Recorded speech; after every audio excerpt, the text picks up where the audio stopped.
Je mets les pieds où je veux, Little John. Et c'est souvent dans la gueule.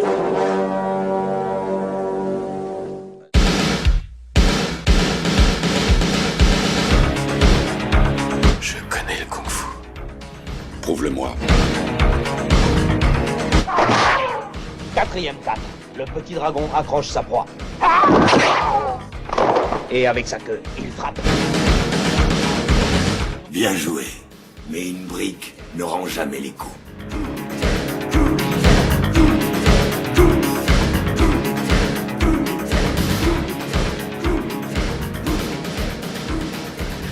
Bonjour à toutes et à tous et bienvenue dans High Kick, dans tes films préf. Alors aujourd'hui c'est un peu particulier puisque on est ensemble avec Seb.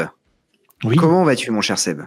Salut Jazz, bah, écoute ça va bien, je vois qu'on a une façon un peu différente tous les deux de faire la présentation, parce que moi je dis High Kick dans ton podcast et on est sur le format High Kick dans tes films préf, donc, mais c'est vrai que c'est plus cool de le faire comme ça aussi, j'avoue. Ouais, mais moi je perds pas de temps, tu vois. Là, C'est vrai, t'es quelqu'un d'efficace. Ouais, totalement. Et aujourd'hui nous recevons pour la seconde fois, parce que la première fois il y a eu un petit incident, c'est-à-dire que Monsieur Seb ne m'a pas envoyé sa piste. Voilà. Ouais, tout à fait. C'est faux. Mais c'est un plaisir de recevoir de nouveau Monsieur Nostalgeek. Comment vas-tu? Ça va très bien, merci. Et c'est un plaisir de revenir à nouveau avec vous deux. Oui. Toujours un plaisir. T'as plus le temps de repeaufiner une nouvelle liste, de nous proposer des trucs, des dingueries. Voilà, c'est en fait. Puis j'ai pas eu le choix. Hein. Ouais, mais ça va être top, ça va être super. On peut le préciser, hein, alors nous on le voit parce qu'on se voit, mais on est en format vidéo et aussi en format audio, voilà. Donc petite nouveauté, on commence de plus en plus à montrer nos têtes. Totalement. Ouais. Carrément. Ouais. Vous voyez, on monte nos têtes. Ouais. Eh bien, écoute, alors hacking dans tes films préf, on répète un peu le concept. Hein. L'invité nous propose 3 films coup de cœur d'arts martiaux. Et alors, on est au courant, on n'est pas. Voilà, là aujourd'hui, on est au courant des 3 films et du coup il nous explique un peu il va nous expliquer un peu le film, son sentiment envers le film, puis on va débattre et ça va, comment dire, on va avoir certaines émotions par rapport à certains films. En tout cas, Monsieur Nostalgique, nous allons commencer avec le premier film. Attends. Ah oui, alors vas-y. Allez. Oh là là, on fait une petite entrée en matière ou on fait pas une entrée en matière? Parce que, tu pars du principe qu'on a fait un premier épisode qui n'existe pas pour les auditeurs, pour nous il a existé. Mais moi je la pose à tout le monde et ça serait dommage de pas la poser à Nostalgeek. Vas-y. Déjà, j'ai 2 questions à lui poser parce qu'on l'a fait sur toutes les autres précédentes émissions. C'est déjà, comment est-ce qu'il a mis le doigt dans les films d'arts martiaux, ses premiers souvenirs de films d'arts martiaux, avant de vraiment s'engager. Et surtout, ce qui est important, c'est ce que tu as déjà pratiqué des arts martiaux. Voilà, c'est 2 questions en une. Il y en a une qui ira peut-être un peu plus rapide que l'autre en fonction de ton passif. Mais j'ai envie de faire une petite entrée en matière. Non, c'est quand même pas mieux de connaître un peu notre invité. Non, t'as raison. Ouais. On le connaît pas, ce monsieur. Jazz, pas trop rapide. Voilà, détendu. Cool. Parce qu'en une demi-heure, l'émission elle est bâclée, hein, sinon. Hein, voilà, franchement. C'est bon. Et on t'écoute, mon petit Nostal. Bon, alors déjà, on va commencer par comment j'ai mis le doigt sur les films d'arts martiaux et de bagarre en général, plutôt. Ou le pied. Non, c'est plutôt le doigt, je suis pas assez souple, moi. Et c'était plutôt le doigt dans la VHS, pour le coup, parce que je suis un petit peu vieux aussi. C'est grâce au Vidéoclub que j'ai mis le nez, tiens, on va changer, dans les films d'arts martiaux. Et notamment grâce, on en parlera un petit peu plus en détail tout à l'heure, mais notamment grâce aux films de la Canon. Et les fameux films de ninja de la Canon. Ça a marqué le jeune nostalgique. Après, forcément, Van Damme. Ok. Et puis, il y a eu un gros creux. Un gros creux. À un moment donné, j'ai un peu arrêté tout ce qui était film d'action, tout ça. Peut-être parce que tout ce qui sortait à ce moment-là était aussi pas formaté, mais se ressemblait un petit peu beaucoup. La fin de carrière des Van Damme, le creux de vague de Stallone, tout ça, c'était pas ouf. Oui. Et après, il y a eu une vague de cinéma asiatique qui est vraiment revenue, qui est arrivée chez nous, même dans nos petits patelins de campagne. J'ai cru comprendre que toi aussi, Seb, t'étais pas un Parisien de naissance non plus. Non. Donc les patelins de campagne, pour voir les films HK, il a fallu attendre un petit moment. Oui. Et donc, j'ai pu remettre un peu le nez dedans à ce moment-là. Quant à ma pratique des arts martiaux, il y a quelques années, j'ai dû faire 3 ans de tai chi. On reste sur un martial cool. Comme un certain Patrick Swayze. Non, j'allais plutôt te name dropper parce que c'est aussi ce que t'as fait, Jazz, je crois, non? Non, moi j'ai fait du kung fu wushu. Ah, c'est du wushu que t'as fait. Ouais, je crois que t'avais fait du tai chi. Non, j'ai pas fait tai chi, mais par contre, on peut dire que Patrick Swayze faisait du tai chi pour préparer son rôle dans Roadhouse. Ah ouais? Ouais. Ah d'accord, je ne savais pas. Ouais, et puis il a été, et sur ce film-là, c'est Ben Urquidez qui s'occupait de former aussi tout le monde aux arts martiaux. C'est un mec on l'a vu dans quelques Jackie Chan, et il a été beaucoup dans l'ombre de beaucoup de films, énormément de films, plus qu'on croit, et pas souvent crédité, malheureusement. Mais bref, en tout cas, sur Roadhouse, ouais, il a un tout petit rôle, il fait un caméo dans la fameuse scène de bar du début, mais il est aussi, il s'occupe aussi de toute la partie préparation des combats. Voilà, sur ce film et entraînement, parce qu'il a beaucoup entraîné les gens, notamment un certain Sacha Mitchell, pour reconnecter les épisodes entre eux, n'est-ce pas? Tout à fait. Et si tu veux reconnecter les épisodes entre eux, on peut dire aussi que Ben Urquidez a été le héros du film Blood Match de Albert Pyun. Voilà. Ouais. Oh la vache. Et on peut aussi dire que du coup que le Roadhouse avec Patrick Swayze est quand même beaucoup mieux que l'infâme remake qu'on a eu récemment. Mais on va se fâcher d'entrée de jeu là. Comme ça là. Ah ben comme ça. Putain, le mec est désagréable quoi, franchement. Mais c'est à cause de vous que je l'ai vu le nouveau, je voulais pas le voir. Mais on l'a pas survendu. On ne l'a pas survendu. Non, même pas. Et j'ai été déçu quand même. Ah voilà, c'est pas de notre faute alors. On rembourse vous pas, les plus monsieur. gros responsables. On ne rembourse pas, c'est tout. Voilà.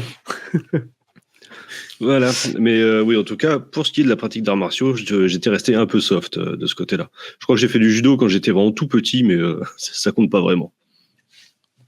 Bon, si, t'as au moins eu les bases après pour faire du tai chi, quoi.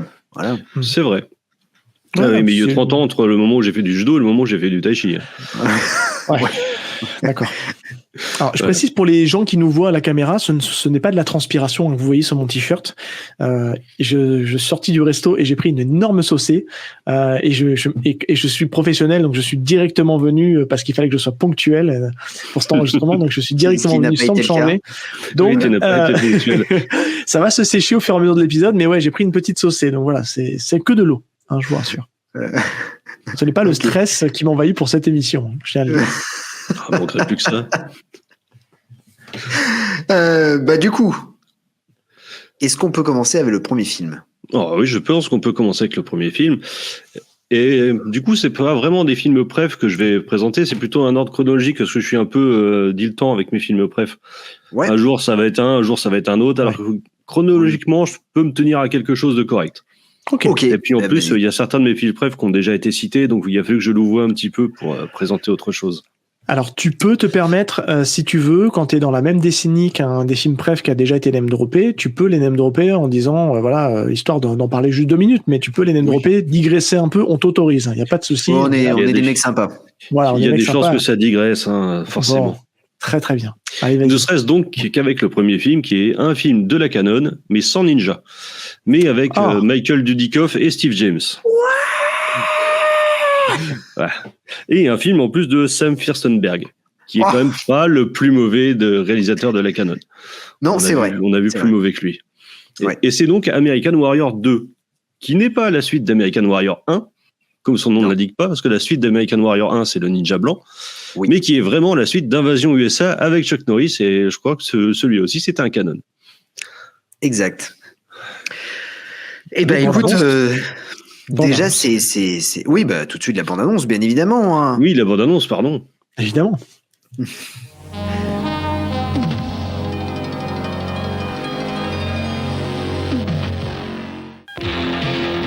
Tout a commencé par un défilé de carnaval. Un défilé transformé en bain de sang. Jusqu'à ce que Michael Dudikoff, héros du film American Warrior 1, revienne pour une nouvelle mission. Non, manquez. Messieurs, voici le capitaine Matt Hunter. C'est un des meilleurs agents que le service n'ait jamais eu. Il est le seul à pouvoir affronter les membres de cette organisation.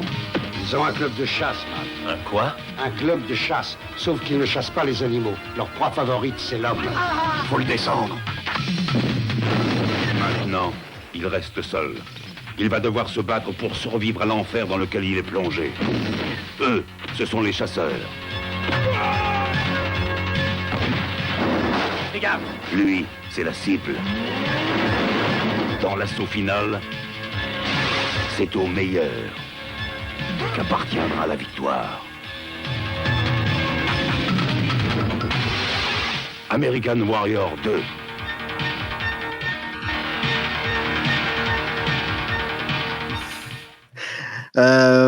Du coup, mon cher nostalgique, alors American Warrior 2, là moi ça me fait hyper plaisir que t'en parles. J'ai des grands souvenirs avec ce film-là, puisque pour ma part c'est le premier Michael Dudikoff que j'ai vu, enfin de la période canon que j'ai vu en vidéo d'ailleurs. C'était la fin des vidéoclubs et c'était le canal vidéo de Saint-Médard-en-Jalles qui revendait les VHS. Et du coup, il revendait 2 € American Warrior 2. Et je l'avais acheté en pensant bien évidemment que c'était la suite d'American Warrior 1. Je m'étais dit, dommage, j'ai pas vu le 1, mais je verrai le 2. Et en fait, ça n'avait rien à voir. Rien à voir. Effectivement. Quand tu vois American Warrior 1, t'es limite déçu quand même. Oui, ouais. mais c'était vachement mieux. Alors, vas-y, explique-moi un peu de quoi parle ce film. Alors, on va le résumer assez brièvement et de manière assez concise. On retrouve l'agent Matt Hunter, donc précédemment incarné par Chuck Norris, et cette fois c'est Michael Dudikoff, qui est quand même plus jeune et moins barbu. Et cette fois, il est retraité, donc il est très jeune pour être retraité quand même. Je crois qu'il est dans un ranch, il vit avec sa petite sœur dans un ranch et il essaye de vivre paisiblement. Je crois que c'est son ancien associé, donc qui est incarné par Steve James, qu'on voit dans beaucoup de films de la canon avec Dudikoff aussi, se présente à un poste de député ou sénateur, et comme il est noir, ça plaît pas tellement à l'association du Pentangle, qui est une association raciste qui vit à la Nouvelle-Orléans en même temps que lui. Oui, évidemment. Donc forcément, il y a quelques tensions entre les deux. Les méchants racistes finissent par tuer Steve James et toute sa famille, en kidnapper la petite sœur de Michael Dudikoff. Et Michael Dudikoff va les retrouver et leur péter la gueule.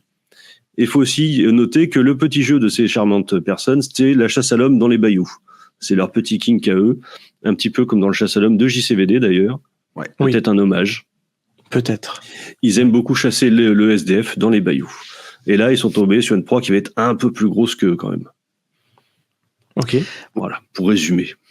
Et il y a alors c'est un film que j'ai pas vu moi, mais il y a des arts martiaux dedans. Est-ce que ça se bagarre, ça tatane Eh ben, pour un Dudikoff, oui. Il y a déjà il y a la bagarre qu'on trouve assez habituellement, un truc un peu informe.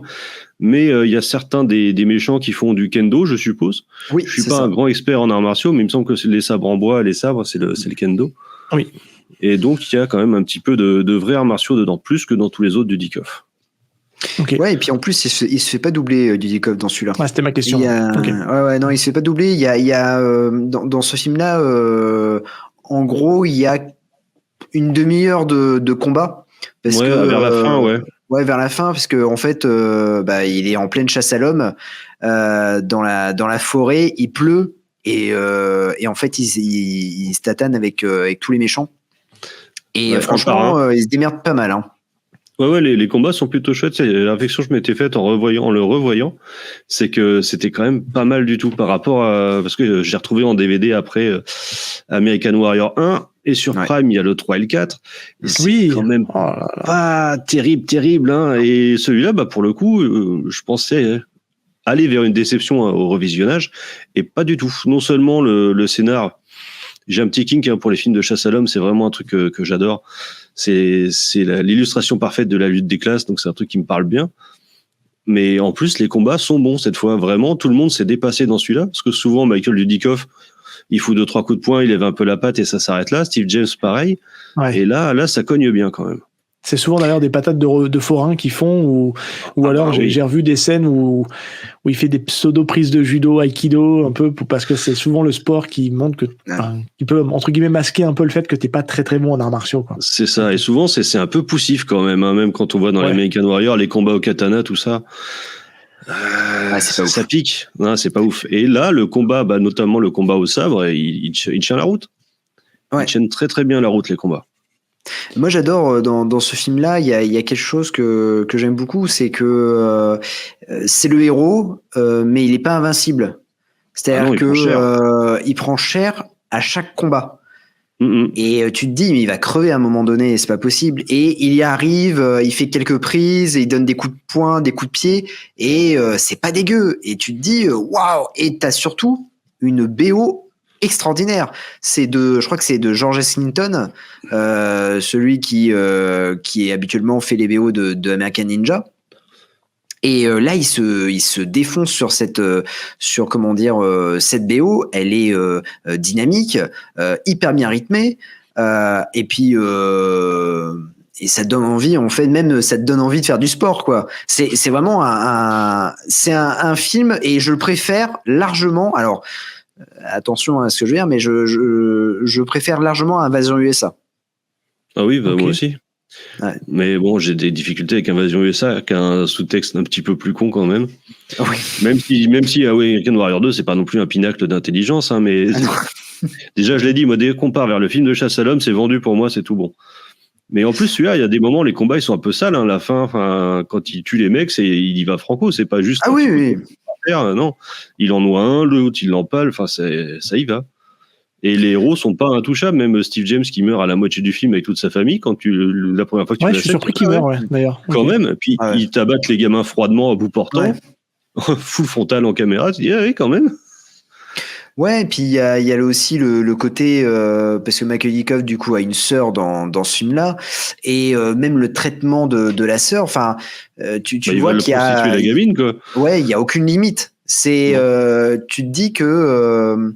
le héros, quand il va se venger, ça va être fou. Et c'est vrai, c'est fou. Le mec Macaulay Culkin est ouf dans le film. Et je crois jusqu'au bout, ouais, c'est son meilleur rôle. C'est son meilleur rôle, et c'est un film qui aurait mérité. Et d'ailleurs, dans les bonus du DVD, parce que je crois que c'est Extra Lucide, il me semble, ou Ecstasy of Film, je sais plus, qui a sorti American Warrior 2 en Blu-ray et DVD collector. Il n'y a pas si longtemps que ça, il y a à peu près 4 ou 5 ans, avec une blinde de bonus. Et dans un des bonus, tu as Macaulay Culkin qui dit écoutez, moi, il y a un mec qui se ramène avec le scénario de Avenging Force, parce que ça s'appelle comme ça, Avenging Force 2, je signe tout de suite. Il rêve de revenir dans la peau de Matt Hunter. C'est son rêve. Et il rêve plus de ça que de revenir dans la peau de Joe Armstrong. Et vraiment, c'est son rêve de pouvoir refaire un film dans le rôle de Matt Hunter. Oui, il n'est pas à la retraite, là ? Non, il rejoue. Alors, il a eu une période de 2002 à 2014, il a été en retraite, et en fait, il est revenu au moment où Stallone est revenu avec les Expendables. Je pense qu'il espérait revenir faire un caméo dans un Expendables, et en tout cas, il jouait c'est vrai qu'il est pas là. Il est pas dedans.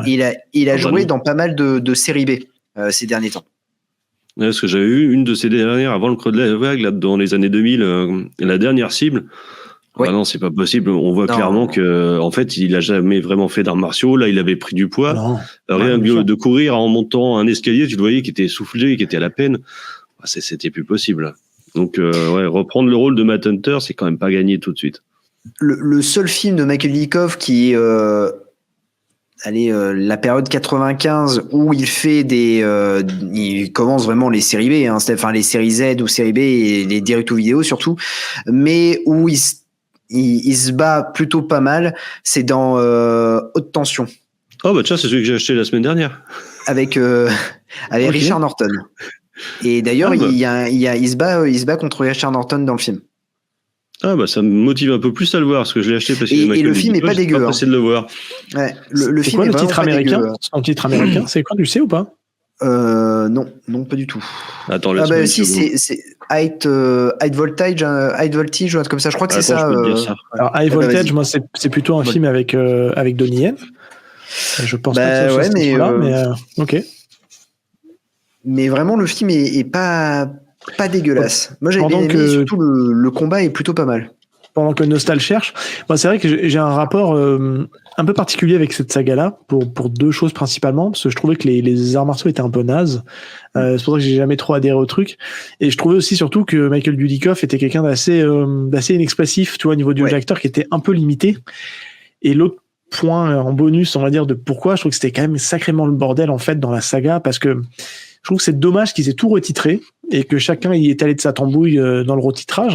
Ça a perdu tout le monde, en fait, je trouve. Et c'est dommage parce qu'en fait, par moments, tu vois, je vois pas trop l'intérêt aujourd'hui d'un distributeur français de renommer un film qui a un titre américain par un autre titre américain.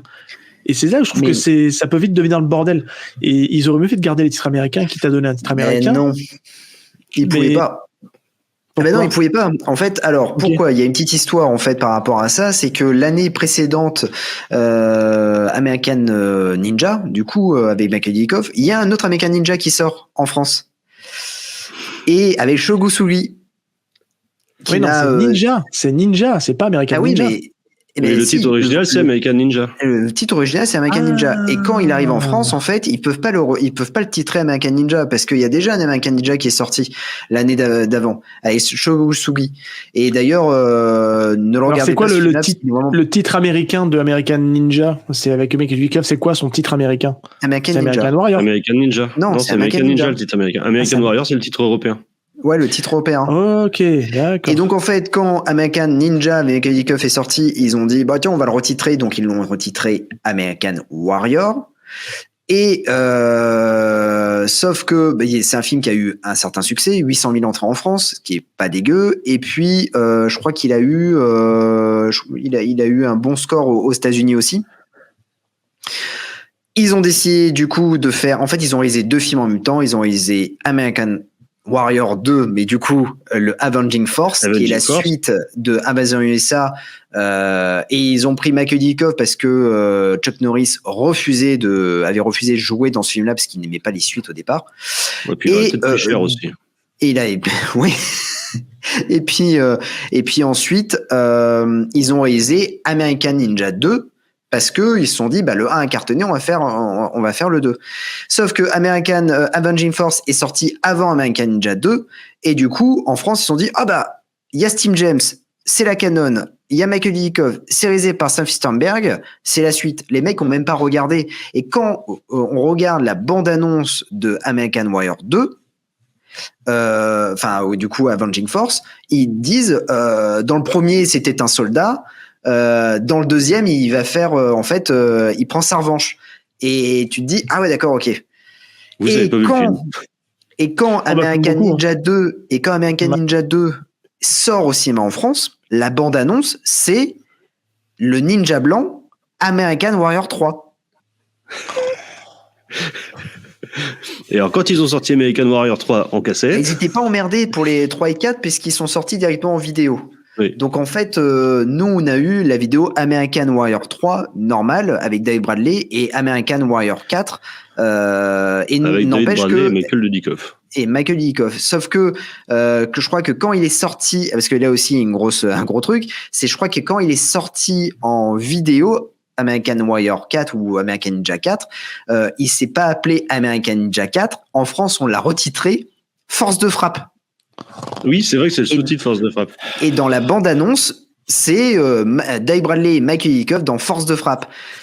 Et dernier petit truc, c'est quand American Ninja 5, qui n'est pas vraiment American Ninja 5, mais qui devait s'appeler à la base American Dragon, est sorti. C'est pour ça que c'est bien d'avoir la vidéo. Ils l'ont appelé Force de frappe 2. Oh purée. Voilà. Oh, c'est dur. Hein. Comment la perdre canon et le retitrage français. C'est fou. Donc, surtout que toi, là, j'ai fait quelques recherches quand tu parlais. Le fameux film de Sho Kosugi. Alors peut-être qu'il s'est remodifié en cours de route. Moi, quand je pense à fiche technique, apparemment le titre original du premier Ninja avec Sho Kosugi s'appelle Hunter the Ninja. Mais c'est peut-être pas le même film. Non, c'est pas le même film. Non. C'est pas celui avec Franco Nero. Non, pas du tout. Ah non, c'est pas du tout. Il a fait un autre film encore Sho Kosugi qui s'appelle American Ninja. Ouais. Alors il a fait. Alors Hunter the Ninja, c'est Ninja 1. Ouais, c'est le Ninja 1, après t'as Voilà. ce qui est très chez nous, l'implacable Ninja, Ouais. et puis après t'as les suites, quoi. T'as le 2, t'as Et le 3. le American Ninja avec Shokosugi, ça n'a rien à voir, mais l'affiche du film, il surfe sur American Ninja et Makedikov, parce que tu vois en fait Shokosugi en ninja avec le drapeau américain derrière. Sauf que tout le monde se fait avoir. Moi, je l'ai loué quand j'étais gosse et en fait, c'était pas du tout ça. Et dans ce film-là, Shokosugi se bat contre des nains. Merde. Voilà. Putain, qu'est-ce que c'est que Faut que je le trouve celui-là. Oh la vache. Ouais. Et Ouais, voilà. ouais, ouais. Voilà D'accord. L'enfer des séries B, Z et des Flying Jackets. Ouais, non, mais c'est un truc qui revient souvent dans le podcast, hein, parce qu'on Black Belt notamment. Ouais, Black Belt, c'est le meilleur exemple qui en fonction des éditions n'a pas le même nom, puis c'est pas le même film. Ouais. C'est fou, quoi. C'est fou. C'était Black Belt quand il est sorti en vidéo en France, c'est Kickboxer Cup. Je sais pas pourquoi, mais ils l'ont appelé Kickboxer Cup. Robocop, ça avait marché la même année, Kickboxer aussi, ils ont mixé les deux. Hein. Ouais, voilà, ils se sont dit, bon allez, c'est parti, on y va. Mais le plus triste dans l'histoire de Avenging Force, c'est que le film n'a pas eu le succès escompté.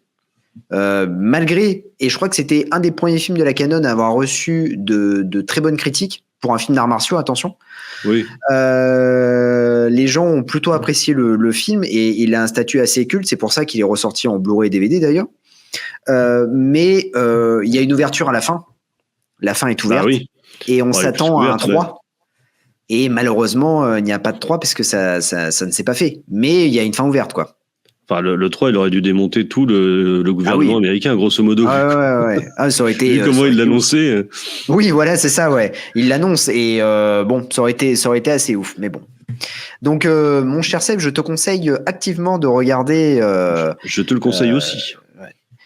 Et d'ailleurs, Nostal, tu as acheté toi le DVD, mais qui était chez Laserdisc, c'est ça? Alors non, j'ai pas le DVD d'American Warrior 2. Pour l'instant, je l'ai pas trouvé. J'ai American Warrior 1, j'ai le Ninja blanc. En Laserdisc? Non. C'est Laserfilm, la collection Laserfilm. Laserfilm. En général, c'est des collections assez dégueulasses en plus. Hein. Ouais. Ah oui, j'en ai. Ça va être difficile. C'est atroce. Et pour revenir quand même, un dernier petit truc sur Avenging Force, c'est que l'image est plutôt agréable et elle change vachement des autres. American Ninja, c'est pas une espèce d'île hawaïenne ou autre. On est vraiment dans les bayous louisianais et ça a vraiment la gueule des bayous louisianais. Ça sent plus le vrai que les autres, quoi. Ah oui, carrément. Globalement, je trouve que c'est un plus sympathique. Ouais, je trouve que la photo du premier American Ninja est pas si mal, hein. Franchement, je la trouve. Non, elle est pas si mal, mais elle fait un peu tout, fait un petit peu carton dans le premier American Ninja quand même. Ça fait un peu, on a été tourné à Hawaï parce que c'est cool, on est à Hawaï, ça on coûte moins cher. Là, ça sent vraiment les bayous, ça sent par moments vraiment la crasse et t'es vraiment dedans quand même. C'est un film qui est plus âpre. Ouais. Et il y a l'anecdote aussi où tu te dis il y a quand même un lien entre Chuck Norris et Michael Dudikoff, puisque à la base c'est Chuck Norris qui aurait dû jouer le rôle de American Ninja, sauf qu'il n'a pas joué le rôle de Joe Armstrong parce que il allait porter une cagoule et il s'est dit bah non, c'est moi la star, je ne vais pas porter de cagoule de ninja, j'ai envie de me battre le visage découvert. Et vous pouvez découvrir sur internet les premières affiches de American Ninja avec Chuck Norris qui est en kimono américain et qui saute en lançant un coup de pied. Et donc l'affiche disait le nouveau Chuck Norris American Ninja. Donc ça ne s'est pas fait. Et du coup, vraie affiche ou du fanfic non, c'est vraiment une affiche. C'est une affiche promotionnelle de la Canon. Okay. Non, mais en fait, t'as pas de gens qui font des fans d'affiches, quoi. Non, mais là, c'était l'affiche promotionnelle de la Canon. Je crois qu'ils l'ont donné, ils l'ont distribué à Cannes pour vendre le film. Ouais, au marché du film, je suppose. Marché du film. Et en fait, ça ne s'est pas fait. Et donc, du coup, ils ont pris Michael Dudikoff, qui ne savait pas se battre. Qui a dû faire une formation, qui était beau, qui a dû faire une formation express pendant le tournage, mais c'est une catastrophe. Donc il se fait énormément doubler par un certain Richard Norton. Et du coup, c'est à partir de Avenging Force où monsieur a commencé à s'intéresser aux arts martiaux. Et c'est comme ça qu'il a fait du jiu-jitsu brésilien. Ouais, on voit qu'il aime bien les clés. Voilà. Bah oui.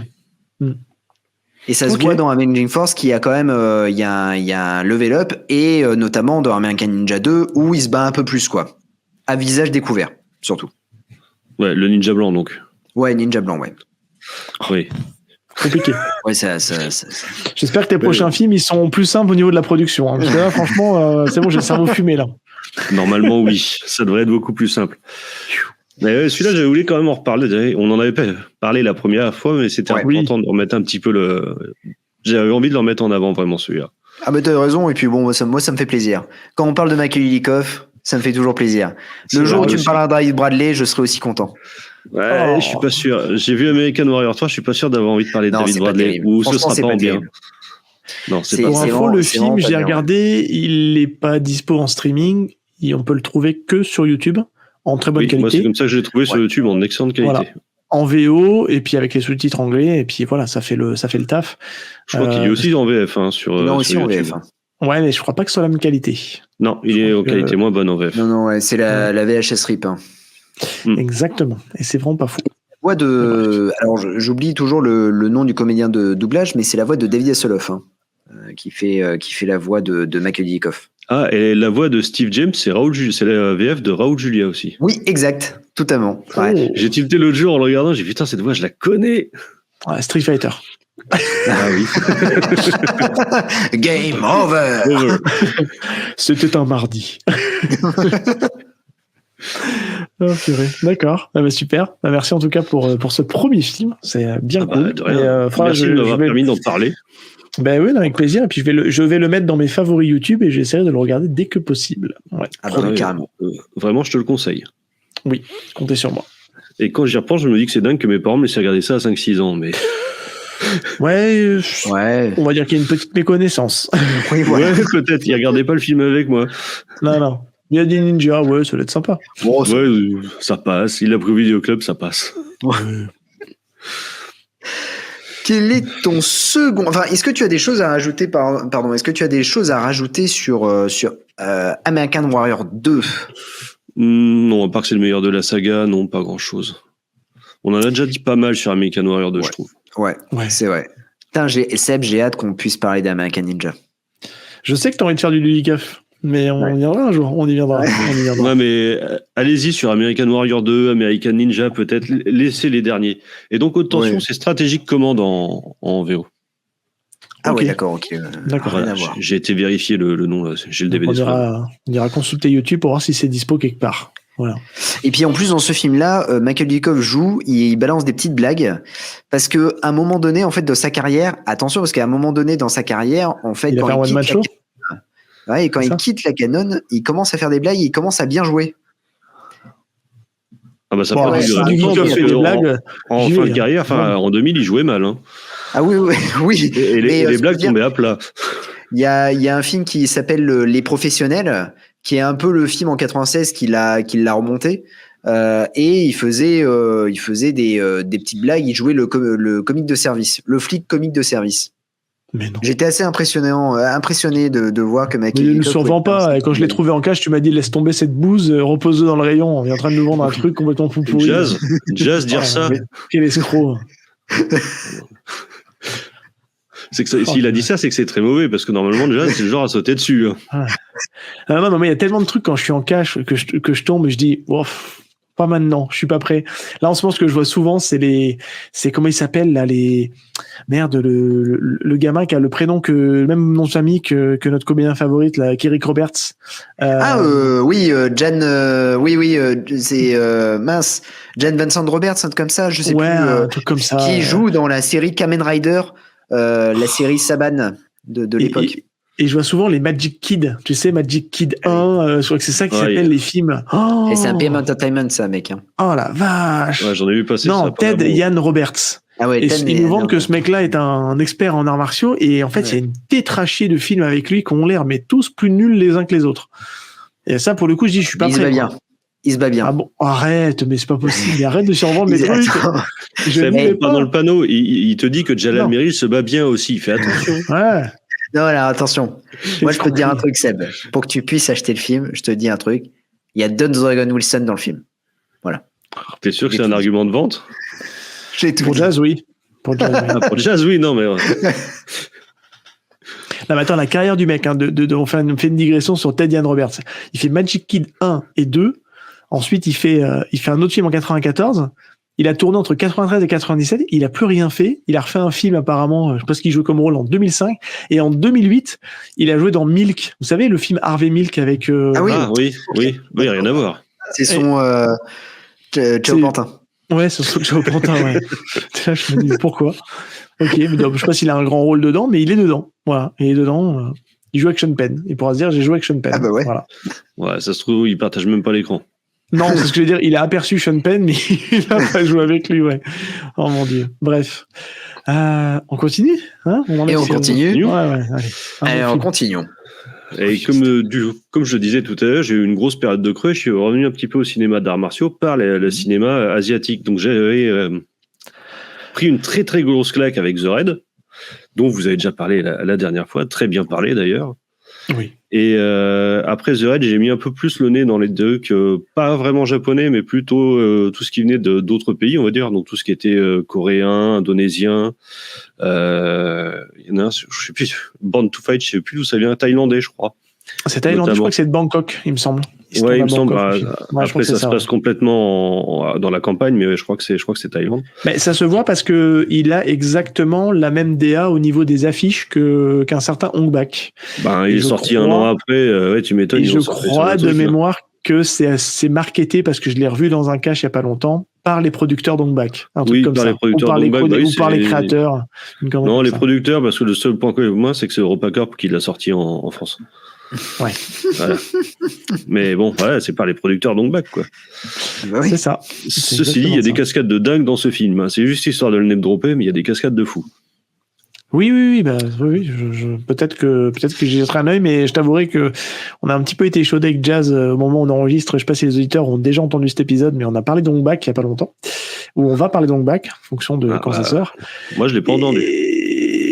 Et le revisionnage était dur. Très, très ouais, dur. hein. Ah ouais. Très, très dur. Mais vous avez revisionné la version EuropaCorp ou... Ah oui, bah nous on est des fous, tu vois. Nous on tape dans le dur, on va voir Tonton Besson et on se dit bah tiens, on va découvrir ton film. Il y a une vraie différence avec la version thaïlandaise ? J'en ai pas un souvenir de fou, hein, mais je crois que c'est surtout du remontage, hein, pour rendre le film, on va dire, plus clipesque. Ah oui. Un peu moins de dialogue et plus de baston, un peu plus clipesque. Je sais pas si c'est à lui qu'on doit les replays de scènes iconiques de Tony Jaa, parce qu'il leur fait, ça revient quand même dans pas mal de ses films. Hein. L'honneur du dragon, c'est là aussi, tu vois. Enfin, c'est. Après, Tony Jaa, j'ai pas accroché, moi, en termes d'artiste martial, c'est pas ma cam. Alors, je l'aime beaucoup en artiste martial. Par contre, c'est ce que je dis et je répète, il joue vraiment comme une patate, quoi. Hein. C'est vraiment, c'est une catastrophe. C'est pas le seul. C'est ce que tu dis, c'est un de ceux qui jouaient le mieux dans Expandable 4. Hein. Ouais. Et dans Monster Hunter aussi. Oh non, arrête. Il est atroce. Il a pas une seule ligne de dialogue dans Monster Hunter. Mais c'est pour ça qu'il joue bien. Ah oui, d'accord. Putain, les crevards. Purée, pardon. YouTube, il veut nous striker. Dis pas de gros mots. Après, moi, mes enfants, ils écoutent et tout. Ah oui, c'est vrai, purée. Tu sais que c'est à cause de toi, hein, que je fais attention dans les émissions à pas dire de gros mots, parce que des fois, t'as forcément une petite interjection un peu voilà, qui est pas bien placée, et des fois, ça se contrôle pas, et je me dis, mince, faut que je pense aux enfants de Sale Geek qui écoutent le podcast. Ouais, maintenant, la petite, quand t'as dit des gros mots à table, j'ai dit, c'est pas de ma faute, c'est Seb, hein. Oui, d'accord. Oui, bon, tant qu'à faire. Ouais, t'as raison. Balance-le. Bon, je prends. Bon, allez, dis-nous tous sur ton deuxième film. Donc, t'es parti du côté le deuxième film, en fait, je suis parti du côté de la Corée. J'ai découvert les films coréens avec ce film-là, notamment, et A Bitter Sweet Life de Kim Ji-woon, et ce film-là qui est City of Violence. Donc là, j'ai le DVD sous la main pour pouvoir lire le nom du réalisateur et des acteurs, parce que sinon, je suis une grosse bille, je suis pas capable de les retenir. Donc, voilà. Ok, alors justement, balancer la bande-annonce. Ouais. Vas-y.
from the director of Arahan, The City of Violence.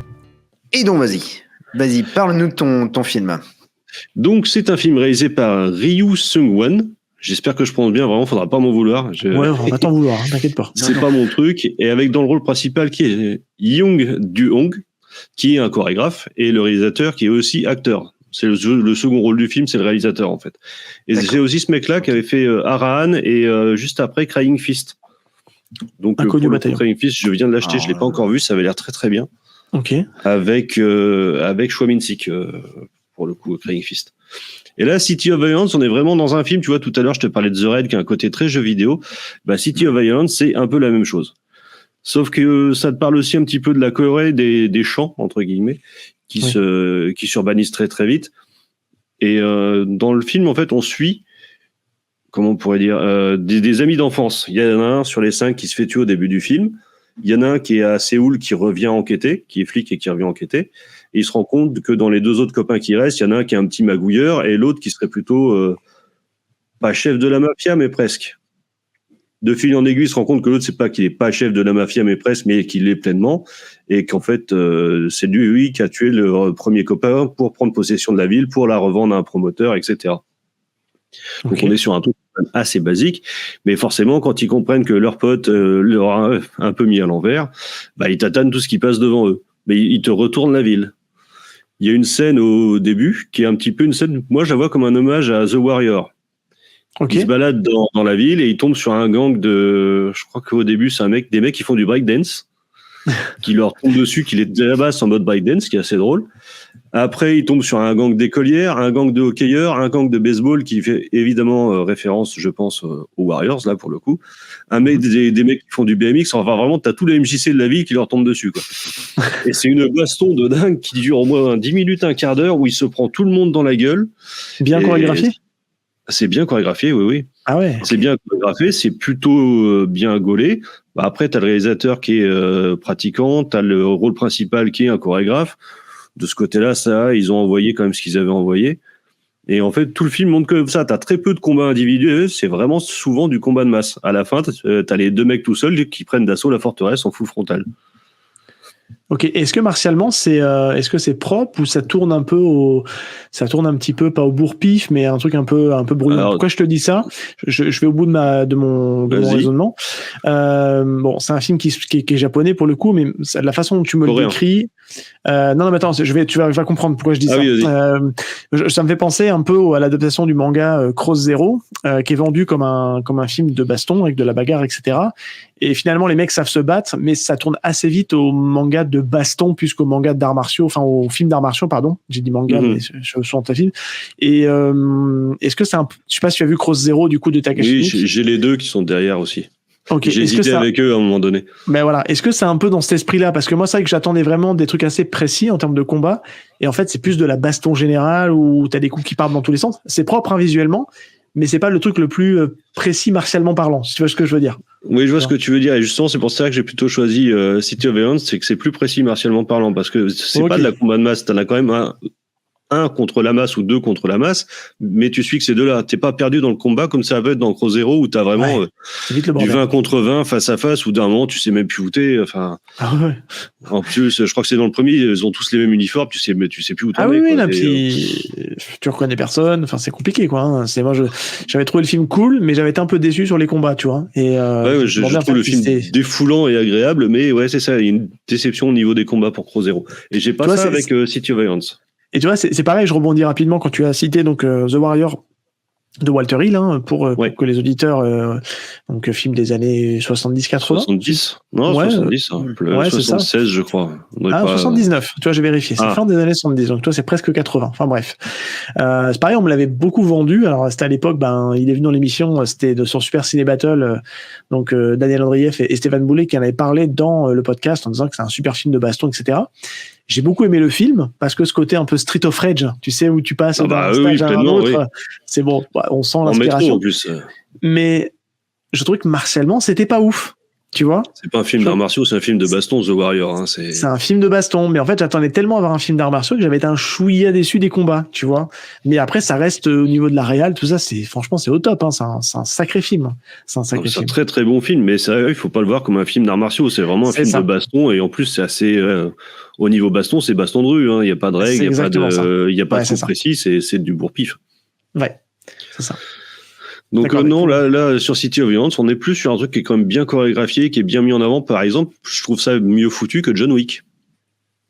Sans vouloir taper méchamment sur John Wick, que j'apprécie normalement. Les 4 ou un en particulier? Non, j'ai dit John Wick. J'ai pas mis de numéro après. Ah d'accord, ok. Ah, le tueur, oh là là. Donc, auquel tu penses? Est-ce que tu penses au 4? Ah non, c'est la saga. C'est la saga. Ah non, le tout premier. 2, 3, 4, je cours pas après, quoi. Ah ok, d'accord.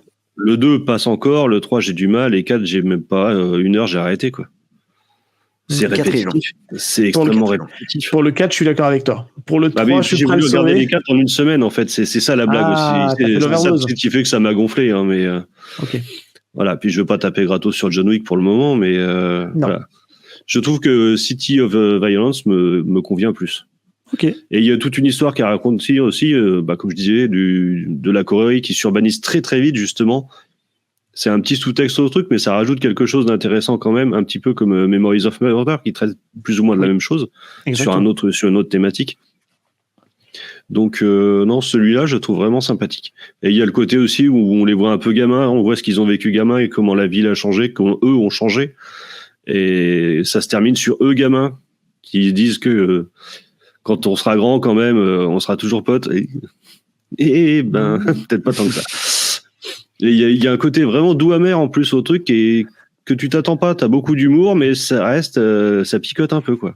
Alors, je veux pas te décevoir, mais ton film qui a l'air très très bien au demeurant. Alors, je suis en train de regarder un petit peu où est-ce qu'on peut le trouver en disponibilité. J'ai l'impression qu'il est sorti qu'en DVD chez nous. C'est possible, parce que j'ai jamais revu passer depuis.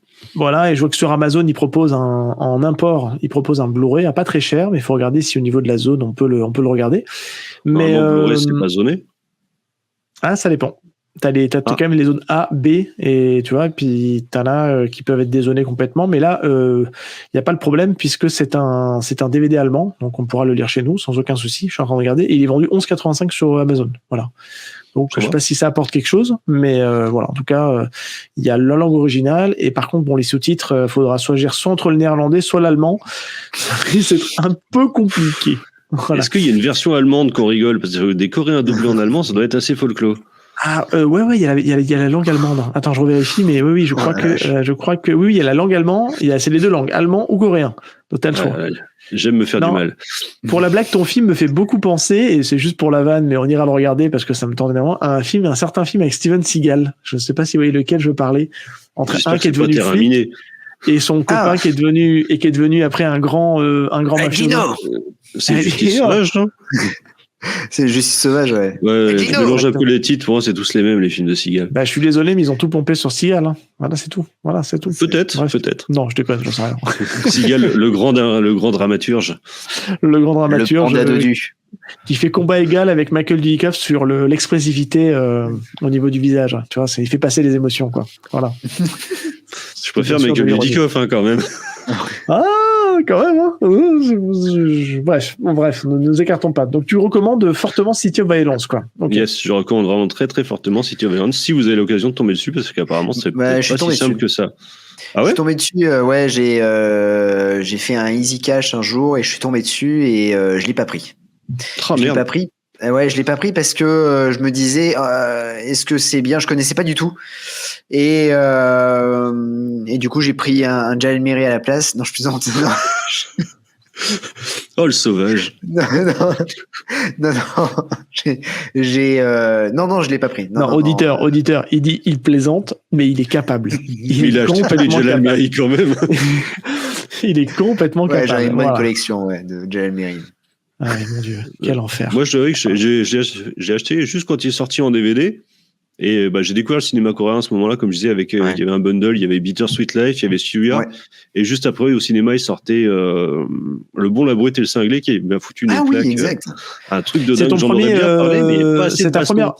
C'est ta première entrée dans le cinéma coréen, ce film-là? Ouais, je pense que c'est ma première entrée dans le cinéma coréen. Je suis pas sûr à 100%, j'en ai peut-être vu avant. J'arrive plus à savoir si j'ai vu Memories of Murder avant ou pas, en fait. Mais Ok. Et toi, Jazz, tu te souviens duquel c'est ton premier coréen? Tiens, vu qu'on est sur le cinéma coréen. Mon premier film coréen, c'est Best of the Best. Oh, putain. Non, c'est Old Boy. C'est Old Boy. ça y est, t'as fait partir ça. Ouais.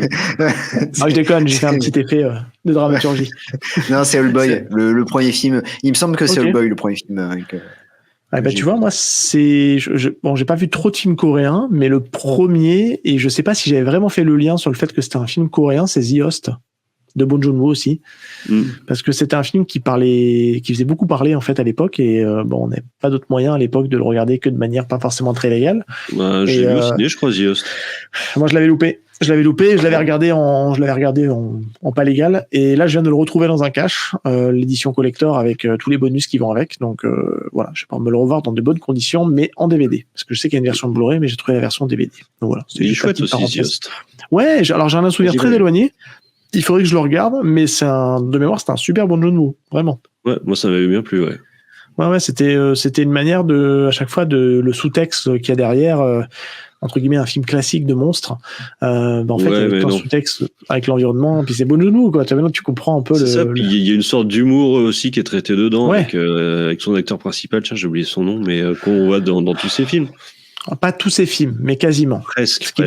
Il est pas dans Mother, mais il est dans Memories of Murder, il est dans Parasite. Je plus le nom de l'acteur parce qu'on va l'écorcher de toute façon, mais vous voyez très bien qui c'est. C'est toujours un peu le rôle principal de Bong Joon-ho. Bref, je m'enlise dans mon truc, mais en fait voilà.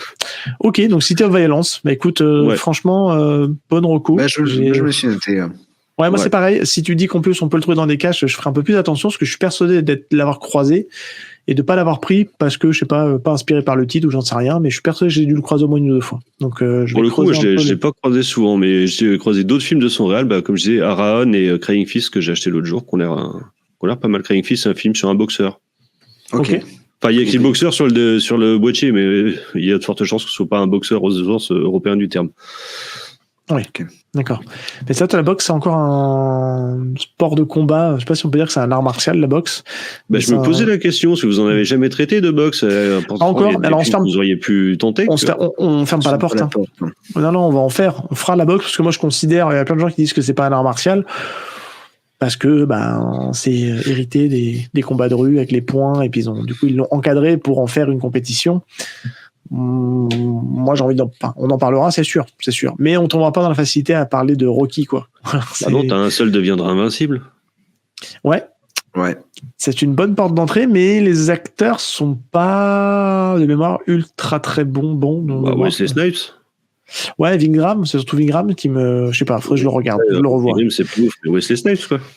Ouais, mais Wesley Snipes, quand tu l'emploies, alors que c'est un karatéka qui a de bonnes jambes, tu l'emploies à faire que des points. C'est un peu frustrant. C'est dommage.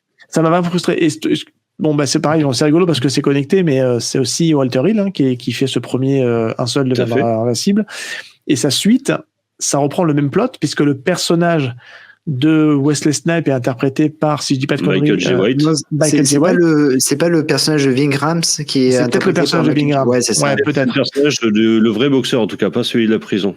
Ouais, mais en tout cas, ils reprennent ce même personnage-là qui est boxeur, mais sauf que comme t'as Michael J. White, c'est là où le réalisateur est bon là-dessus.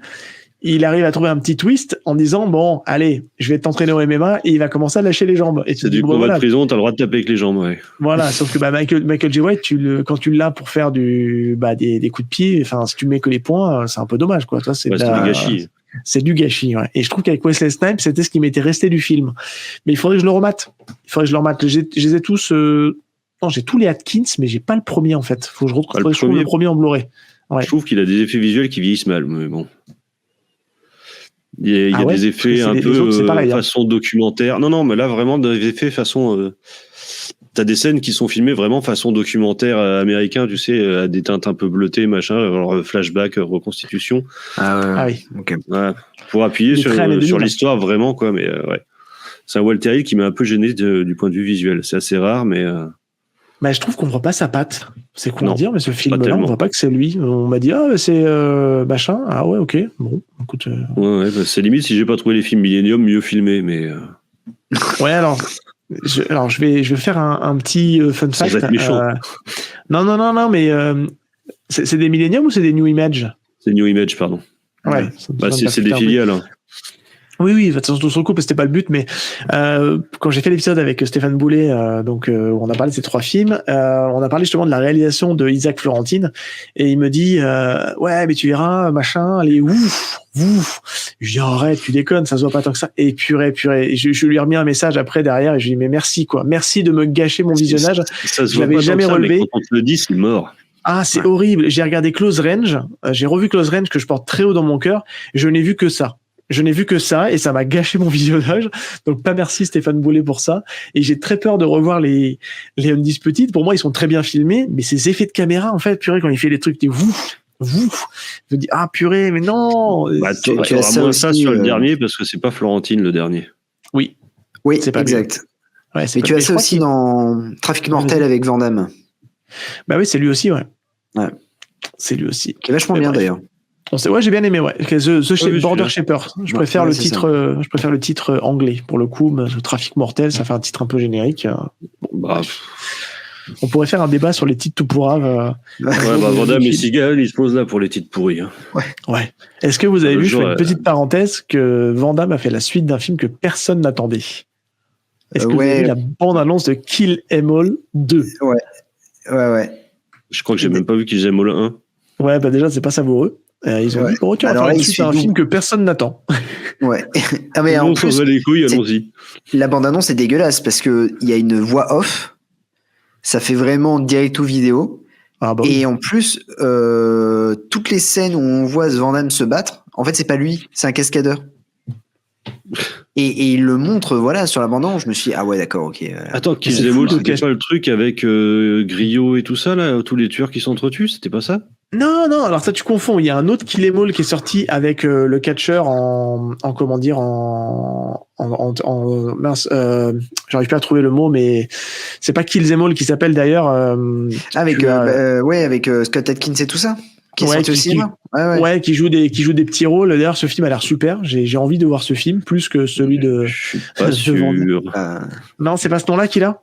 Ah, je sais plus. Ah, je sais plus quel nom il a, mais je vois bien le film, et non, je suis pas sûr que tu as envie de le voir, vraiment. On est d'accord. Donc c'est le catcheur là qui joue donc le rôle qui joue dans les Gardiens Dans les Gardiens de la Galaxie. Oui, ça, c'est avec Batista, ouais. Voilà, ça y est, donc c'est bah, Dave je Bautista qui en fait, moi j'aime bien le plot de départ, mais le problème c'est que la bande-annonce te grille en fait la chute, puisqu'en fait on apprend qu'il est condamné. Donc comme il est condamné, ils se disent parce que c'est un ancien tueur qui est condamné parce qu'il a une maladie incurable, et donc forcément il se dit je vais mourir de la meilleure des manières, je vais mettre un contrat sur ma gueule, et puis comme ça je vais mourir en lien avec mon métier. Sauf que spoiler alert, c'est balancé dans la bande-annonce, hein, donc à mon avis Killer Game. Ça va. Voilà, Killer Game. Ouais. Il dit en fait désolé, je me suis trompé, c'est pas votre dossier, j'ai interverti votre dossier, donc vous n'êtes pas condamné. Sauf que l'ordre de mission est déjà parti, et ça va être l'occasion de faire des comment dire des combats. C'est une anthologie, de combattants, puisqu'il y a notre copain Daniel Bernard qui est dedans, il y a Scott Adkins qui a un rôle, il y a la cascadeuse là qui est française. Il y a Sofia Boutella. Celle de Kingsman. Oui, c'est ça, ouais, totalement. Il y a qui était sur l'âme. Il y a Pomme Klemtetiev qui joue dans les Gardiens de la Galaxie, mais aussi maintenant dans Mission Impossible. Ouais. Donc, et il a offert il y a Terry Crews. Ouais, Terry Crews, on aime bien le voir. Je trouve que c'est un mec. Oui, comme acteur martial, c'est pas ça. Ah bah non. Oui. Et surtout, le foot américain n'est pas un art martial. Oui, je suis d'accord. Mais est-ce qu'on va lui demander de faire des arts martiaux? Pas sûr, parce qu'il y a l'air d'avoir des mecs qui sont des experts en armes à feu, etc. Donc, je suis pas convaincu du truc. Et il a offert un rôle aussi à la cascadeuse là, qui a fait pas mal de doublures cascades pour notamment Charlize Theron. Et son nom m'échappe à l'instant T. C'est une Française qui a pas mal De quoi? J'allais dire Zoé Bell, mais non, c'est pas Zoé Bell. Zoé Bell a doublé Uma Thurman. Ouais, alors Zoé Bell, pour le coup, apparemment, c'est un peu la daronne de la cascade de doublage. Bah, mais cette actrice-là, pour le coup, elle est toute jeune, elle a 25 ans, un truc comme ça, et je vais retrouver son nom. Tu comprends ça au passage? Non, je vais le retrouver. Excusez-moi, hein, je vais regarder, je vais la retrouver. C'est Aurélia Agel. Voilà, c'est ça. Ok, d'accord. Aurélia Agel, vous allez la suivre sur son YouTube et surtout sur Instagram où elle montre un peu tous ses talents martiaux. Et franchement, elle envoie sévère. Hein. Elle est vraiment, vraiment forte. Et comme elle s'est bien entendue avec Dave Bautista, puisqu'elle a doublé. Je sais plus qu'elle a doublé. Sur Gardien de la Galaxie. Je ne crois pas. Non, je crois pas qu'elle a fait d'aussi grosses productions. Elle a fait des grosses productions puisqu'elle a fait le nouveau Old Guard. Elle double Charlize Theron sur Old Guard 2. Et enfin bref, par connexion, en fait, Dave Bautista lui dit de plus en plus de passer à l'étape supérieure, c'est-à-dire de faire actrice et cascadeuse en même temps. Et il lui a offert son premier petit rôle, entre guillemets. C'est peut-être pas son premier, mais en tout cas, c'est là où elle est. On la voit frontalement, on voit sa tête et elle joue une hôtesse de l'air qui se fight avec Dave Bautista dans l'avion. Donc voilà. Et franchement, elle envoie sévère et honnêtement, elle a une certaine présence à l'écran. Je trouve que elle est encore jeune, hein, tu vas me dire, mais elle mériterait de percer en fait, en tout cas dans le cinéma d'action qui en ce moment commence à faire de plus en plus la part belle aux femmes. Donc et ça c'est bien, je trouve. J'avais pas fait gaffe, mais c'est Gigi Perry qui le réalise le film. Et oui, aussi. Donc on est en droit de se dire que ça peut être pas ça si mal, mais ça peut être aussi pas bon, quoi. Voilà. Mais on comprend pourquoi. Mais on comprend pourquoi il y a Scott Adkins, on comprend pourquoi il y a Daniel Bernard, parce que alors je vais ressortir l'anecdote, mais tu l'as peut-être déjà entendu, mais Daniel Bernard, J.J. Perry et Chad Stahelski ont un point commun et un film en commun. Bloodsport 3. Voilà, il y en a peut-être d'autres, hein, mais moi ça. Je l'ai vu la semaine dernière en plus, le Bloodsport 3. Putain, c'est dur, hein. Ouais, c'est dur. Hein. C'est dur. Ouais. T'as vu le petit matelas sur lequel ils combattent là, ça fait rêver. Merde. Hein. Je dois avouer que c'était très mauvais, mais je m'attendais à pire. Mais oui, mais c'est pas. C'est le 4, hein, le pire. Déçu. Non. L'autre jour, dans le cas, j'ai vu le 2 à 7 €. J'ai dit, ouais, par contre, faut pas abuser. Alors, le 2, franchement, honnêtement, tu peux y aller parce que franchement, il est super. C'est ce que je dis. Le seul problème du 2, c'est que ils ont voulu incorporer un peu du mystique dans le film. La main de fer, ouais, comme tu dis, Jazz. Et c'est ça le seul problème du film parce que martialement, c'est pas si mal. C'est un scénario classique, hein. Ça casse pas trois pattes d'un canard. Mais parce qu'on demande. Moi, je le déteste pas, moi, celui-là. Je l'aime bien. Ah ouais? Ouais, franchement. Je laisserai peut-être sa chance si je le retrouve. Mais je dis pas que c'est bien, attention, ça reste au niveau de ce que ça peut prétendre comme une suite d'un grand film. C'est pas horrible, quoi. Tu vois, c'est vraiment, ça se laisse regarder. Daniel Bernard, il est assez charismatique à l'écran. Privilégie plutôt la VO si t'as la VO, tant qu'à faire. Et franchement, c'est pas si mal. Parce qu'il est bon, hein, martialement, ce mec, hein. Il est vraiment très, très bon. Bah, ça, d'ailleurs, un peu Bloodsport 3, hein. Bah... ouais, mais je trouve qu'il est mieux mis en avant dans le 2 que dans le 3. Je trouve que le 3 est moins bien filmé que le 2. Voilà, après c'est... le 3, c'est un Mission Impossible. Oui, c'est ça, j'allais dire, c'est un James Bond qui fout des patates, c'est un triple X avant l'heure. Le 3 Ouais. Ouais, il y a une histoire d'espionnage, il refait un comité pour récupérer je sais plus quoi, qualité. Ah oui, putain, j'ai déjà oublié, tu vois, c'est pour te dire. Parce qu'il m'a marqué, c'est le côté... Ouais, non. Regardez le 4. Franchement, le 4, ils ont tellement pas de thunes. Faut le trouver déjà. Non, ouais, parce qu'ils disent que ça se passe aux États-Unis alors que ça se passe en Bulgarie. Ah, ça, il y a pas de films qui font ça. Ouais. Non, mais c'est une catastrophe. C'est-à-dire que là, il y a vraiment pas il y a pas de moyens, quoi. C'est plus le même personnage en plus. C'est même c'est plus le même personnage. Ils nous ont fait une Blood Fist. Oui, tout à fait. Oh, clin d'œil! Ah, il est content, Jazz, quand on a une drop Blood Fist, là, il est là. Alors, est-ce que tu veux en profiter avant qu'on passe au dernier film de Nostal à passer une petite annonce? Voilà. Tu peux dire aux auditeurs que tu es en recherche d'un Blood Fist en particulier. Oui. On va profiter. Ouais. Alors, non, mais c'est simple. En fait, j'ai toute la collection de Blood Fist que j'ai collectionné au bout de 3 ans. Je les ai tous, sauf un. Blood Fist 7, Manhunt, je crois que c'est Manhunt, ça s'appelle. Manhunt, alors je sais qu'il est nul, la VF est pourrie, enfin voilà, je m'en fous. C'est juste pour l'avoir dans la collection, comme ça j'en ai terminé. Voilà. Mais il est pas prêt à mettre trop cher. Voilà, il faut pas dépasser plus d'1 euro. C'est dur. C'est normal. Pas non. Mais il se trouve sur Vinted, hein, mais il est trop cher à chaque fois. Je lui ai envoyé plein d'offres à Jazz. Il me dit, mais non, c'est trop cher, t'es fou, je vais pas mettre 3 € là-dedans. Je lui dis, mec, tu veux la compléter la collection, prends-le, quoi. Fais un effort. Fais un effort. Enfin bref, on a beaucoup digressé. Ouais. Mon petit, alors, j'ai toujours j'ai une vraie question à te poser. Est-ce qu'on prononce nostalgique ou nostalgique? Ah, tu le prononces comme tu veux. Hein. C'est vrai, mais toi, tu veux le prononcer comment? Moi, j'ai un nostalgique plutôt. Ah voilà, moi aussi alors. Je suis pas spécialement nostalgique dans l'âme en fait, donc. D'accord, je prononce bien depuis le début, donc parfait. Ouais. Donc ton petit nostalgique, balance-nous ton troisième et dernier film.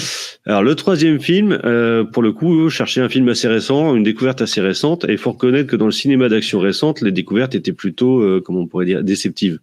Je sais pas ce que vous en avez pensé. Je me suis cogné. Bon, Roadhouse, on en a parlé tout à l'heure. Mais dans le même lot, je citerai par exemple Bullet Train ou Boys Kill World, qui sont des trucs où on te vend comment on pourrait dire, un package de films d'action qui n'en est pas, enfin, indigeste. Ah, je suis pas d'accord. Moi, le Bullet Train, j'ai pas passé un mauvais moment. Ah oui, moi, Bullet Train, j'ai bien aimé. Moi, j'ai bien aimé. J'aime beaucoup le côté, toi, ça joue vachement sur les dialogues qui sortent du contexte du film, où tu vois les mecs discuter d'un truc qui n'a rien à voir avec le film. J'aime bien cette narration-là. Et j'aime bien dans Deadpool, mais pas dans un autre film. Bah écoute, moi franchement, ça a marché sur moi. Voilà, il y en a plein. Je comprends pas le procès qu'on fait à ce film-là parce que. Ah, je peux en faire un assez simple, c'est que tu prends Keanu Reeves pour faire un John Wick. Keanu Reeves est un acteur physiquement impliqué, ça passe. Ouais. Tu prends Brad Pitt qui en a un peu rien à branler, ça se voit. Ça se voit pas. Ah si.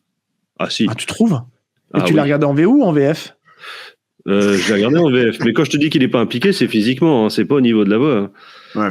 C'est les plans ultra cut pour cacher le fait que c'est pas franchement lui et puis il va avoir moins de combats que les autres mais il va avoir plus de punchline. Oui, d'accord, mais c'est pas ça que j'attends. Ouais, alors là je pense que tu as trop d'attentes par rapport aux résultats obtenus. Oui, moi, honnêtement, honnêtement, moi je prends pas ces films comme ça, moi je prends des films comme un pur divertissement, c'est ce que veut offrir le film. Je pense qu'il a pas la prétention d'être autre chose qu'un bon divertissement.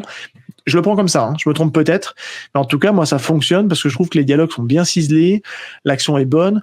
T'as un mec, il a 60 balais, je vais pas lui demander de faire ses actions, et puis aujourd'hui, il faut aussi faire marcher toute l'économie des cascadeurs autour. Après, il faut le réalisateur qui fasse le boulot. Moi, ça m'a pas plus... Tu fais des films avec des vrais acteurs martiaux ou des vrais cascadeurs, ça marchera aussi bien. Pour les Brad Pitt, ça marche. Tu sais, j'ai un peu changé mon fusil d'épaule là-dessus, sur les cascades, parce que on bosse pas mal là-dessus avec Jazz sur on bosse les émissions, on s'intéresse pas mal à ce milieu-là maintenant. Et c'est vrai qu'il y a tellement de plein de métiers dans la matière du doublage. J'ai découvert qu'il y avait des doublures juste pour la lumière. On prend un mec qui ressemble vaguement à Van Damme, par exemple. Il faut qu'il ait la même taille et la même couleur de peau pour que ça marche bien. Exactement. Tu as fait une école de cinéma, donc je te l'apprends pas. Mais à côté de ça, on va prendre un mec pour des raisons d'économie. On va prendre un mec juste le filmer de dos parce que courir. Il nous manque un plan où on a besoin d'avoir l'acteur qui court de dos et on n'a pas spécialement besoin d'avoir Van Damme à ce moment-là. Donc forcément, on prend la doublure qui va courir de dos. Et puis après, ça te permet de faire de l'économie. Ça permet de pas trop solliciter la star non plus parce que ça coûte cher un tournage. Ah oui, ça fait une journée de tournage en moins. Hein. Exactement. Et puis ça permet de gagner du temps sur des reshoots et des reshoots. Et puis t'as la troisième où pour éviter que la star se blesse sur des trucs un peu dangereux, tu vas la doubler. C'est quelque chose qui est ultra courant sur le cinéma HK, puisque c'est souvent là qu'on le voit énormément, où ils sont quasiment tous doublés, tu vois, même un Jackie Chan qui fait une grosse partie de ses cascades, il y a certains plans où il est doublé, parce que nous, on se prend trop la tête à se dire, ah là là, le comédien principal s'investit pas assez physiquement dedans. Mais en vrai, est-ce que c'est vraiment ça l'important? En fait, qu'il soit doublé, j'ai pas trop de soucis avec ça, mais me le vendez pas comme un film d'action. Ouais, mais l'un n'empêche pas l'autre. Puis on n'a pas le même point de vue. Pour moi, va pas loin, tu vois. Ouais, je pense que c'est surtout ça, mais. Mais en tout cas, attention, Bullet Train, en fait. Je trouvais autant je te rejoins un peu sur. Alors, moi, j'ai pas le même avis, en tout cas, on fait une petite digression sur ça, mais j'ai pas le même avis sur Bullet Train, que j'ai trouvé très plaisant et très divertissant, et qu'on sentait que les comédiens étaient contents d'être là. Après, moi, je l'ai regardé en VO. C'est sûr. Et j'ai passé un bon moment, vraiment.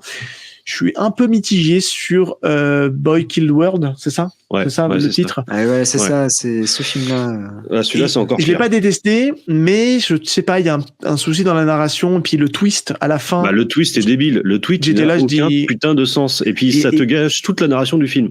Et là, quand tu utilises, c'est qui l'actrice? C'est la nana, non, c'est. La méchante?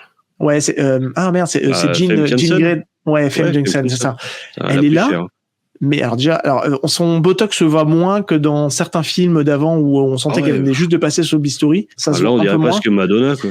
Mais là, pour le coup, tu vois, en tant qu'acteur qui n'a rien à foutre d'être là, qui n'a rien à faire, d'être là, elle, pour le coup, On sent qu'elle n'a rien à faire d'être là. Elle cachetonne, elle est là 10 minutes en tout et pour tout dans le film, alors qu'on te la vend comme l'actrice. Oh là là, on a Feng Janssen sur le film. Voilà. Après, j'ai trouvé intéressant la proposition de réalisation, la proposition de narration, de jouer le jeu jusqu'au bout, d'avoir un acteur muet et sourd et muet. Ouais. Là où je suis un peu déçu, c'est que il y a mon acteur chouchou là qui est dans Warrior, qui a pas un gros rôle dedans et qui est vraiment utilisé c'est presque un caméo en fait. Je retrouve son nom. C'est presque tous des caméos, hein, en dehors de l'acteur principal et de Yayan Ruyan. Les autres, c'est ça. Il y a Andrew Koji dedans. Andrew Koji, je trouve que il est pas hyper bien utilisé, quoi. Voilà. Mais j'aime assez bien le personnage de June 27. J'allais spoiler un truc important. Oui, l'assassin qui a le casque, le bras droit. Oui. Voilà. Je trouve j'ai pas spoil. Voilà. Mais je sais pas. Mais le film te le spoil dès le début. Hein.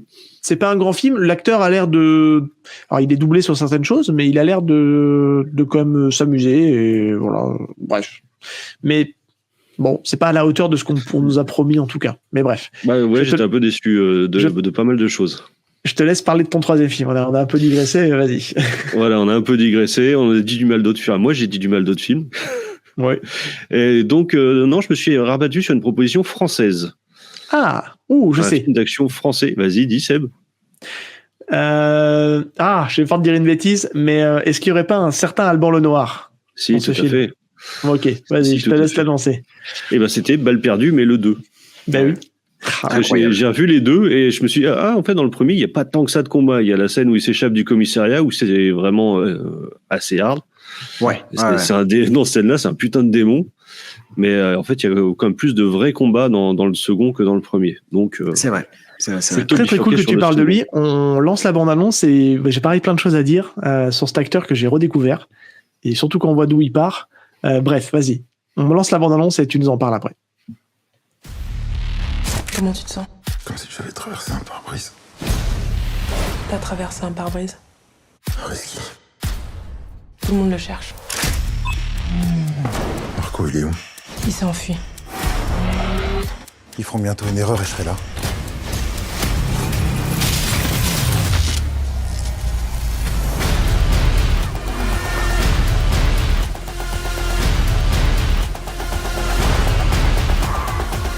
M'appelant Lino.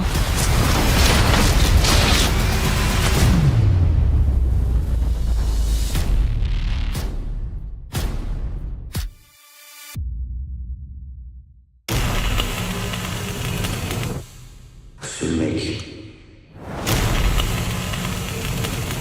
a traversé 4 épaisseurs de béton armé. Avec une Clio.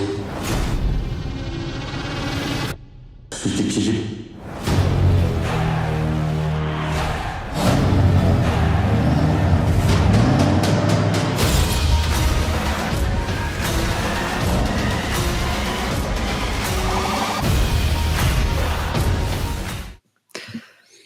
Alors, vas-y, parle-nous de Balle perdue 2, qui est en fait, pour moi, une petite claque, carrément même. Une grosse claquasse. Oui, déjà, le premier m'avait bien calmé, parce qu'en termes de course-poursuite ou d'action pure, le premier, il est quand même assez intense. Et le deuxième, il suit vraiment directement le premier. Le premier se termine, le deuxième commence, juste après la course-poursuite finale. Ouais, c'est génial. On a le personnage d'Alban Lenoir qui est encore dans son lit d'hôpital. On y apprend qu'il est passé à travers le pare-brise. Et on voit... C'est con, c'est que pour le résumé, il faut spoiler intégralement le premier. Bon, tu peux dire que ça prend la suite du premier. Oui, alors, tu rappelles déjà de quoi parle le premier. Quel est en fait, pourquoi ça s'appelle Balle perdue et puis quel est un peu le high concept derrière ça. Voilà. Il n'y a pas vraiment de high concept. On est sur un polar assez basique pour ça, mais Balle perdue, c'est parce que son chef se fait abattre. On lui remet le truc sur le dos et il doit retrouver la balle perdue pour prouver son innocence.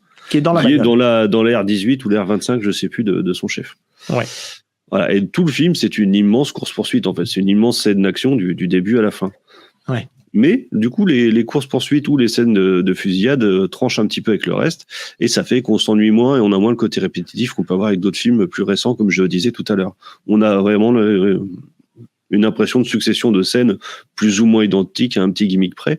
Là, on est sur un truc qui est tendu, qui est assez court. En plus, il fait 1h20, 1h25, et qui est bien nerveux. Et donc, le 2, c'est la suite directe. Il est un tout petit peu plus long, il est plus vénère, Et Alban Lenoir est encore plus impressionnant dans le deuxième que dans le premier. Ouais. Il a poussé un peu de la fonte, ouais. Ah bah putain, oui, pas qu'un peu. Parce que déjà dans le premier, il y a, comme je disais, il y a la scène du commissariat, t'as l'impression que c'est un démon, mais là c'est un tueur, quoi. Ouais. Et dès le début, il est introduit, je crois, 10 minutes de film, il chope 3 mecs qui rentrent chez quelqu'un qui surveille. J'aimerais pas être à leur place. Ouais. C'est vrai. Incroyable. Ça... Non, c'est incroyable. Ah ouais. Incroyable. Moi, je prends vraiment la démarcation entre le 1 et le 2. C'est juste, en gros, on va te laisser respirer un peu. Et puis, on va reprendre là où ça s'est arrêté. Et tu vois, pour moi, c'est un seul film. Moi, j'ai pas regardé le 1 quand c'est sorti à l'époque. Donc, c'était une production Netflix, si je dis pas de bêtises. C'est Netflix, ouais, tout à fait. Ouais. J'ai enchaîné le 1 et le 2. Oui, bah, j'ai fait pareil. J'ai regardé le 1 de jeu avant que le 2 sorte. Parce qu'on me le vend, je me suis dit, vas-y, je vais le regarder. Et surtout que moi, Alban Lenoir, je l'avais connu pour Anti-Gang, qui est un film que j'ai pas aimé, que j'ai trouvé très mauvais, sauf le putain de combat entre Alban Lenoir et je sais plus, un russe ou je sais plus quoi, là, un Golgoth, qui démolit. Oui, Anti-Gang, j'ai pas aimé. Et le 2, j'en parlerai même pas.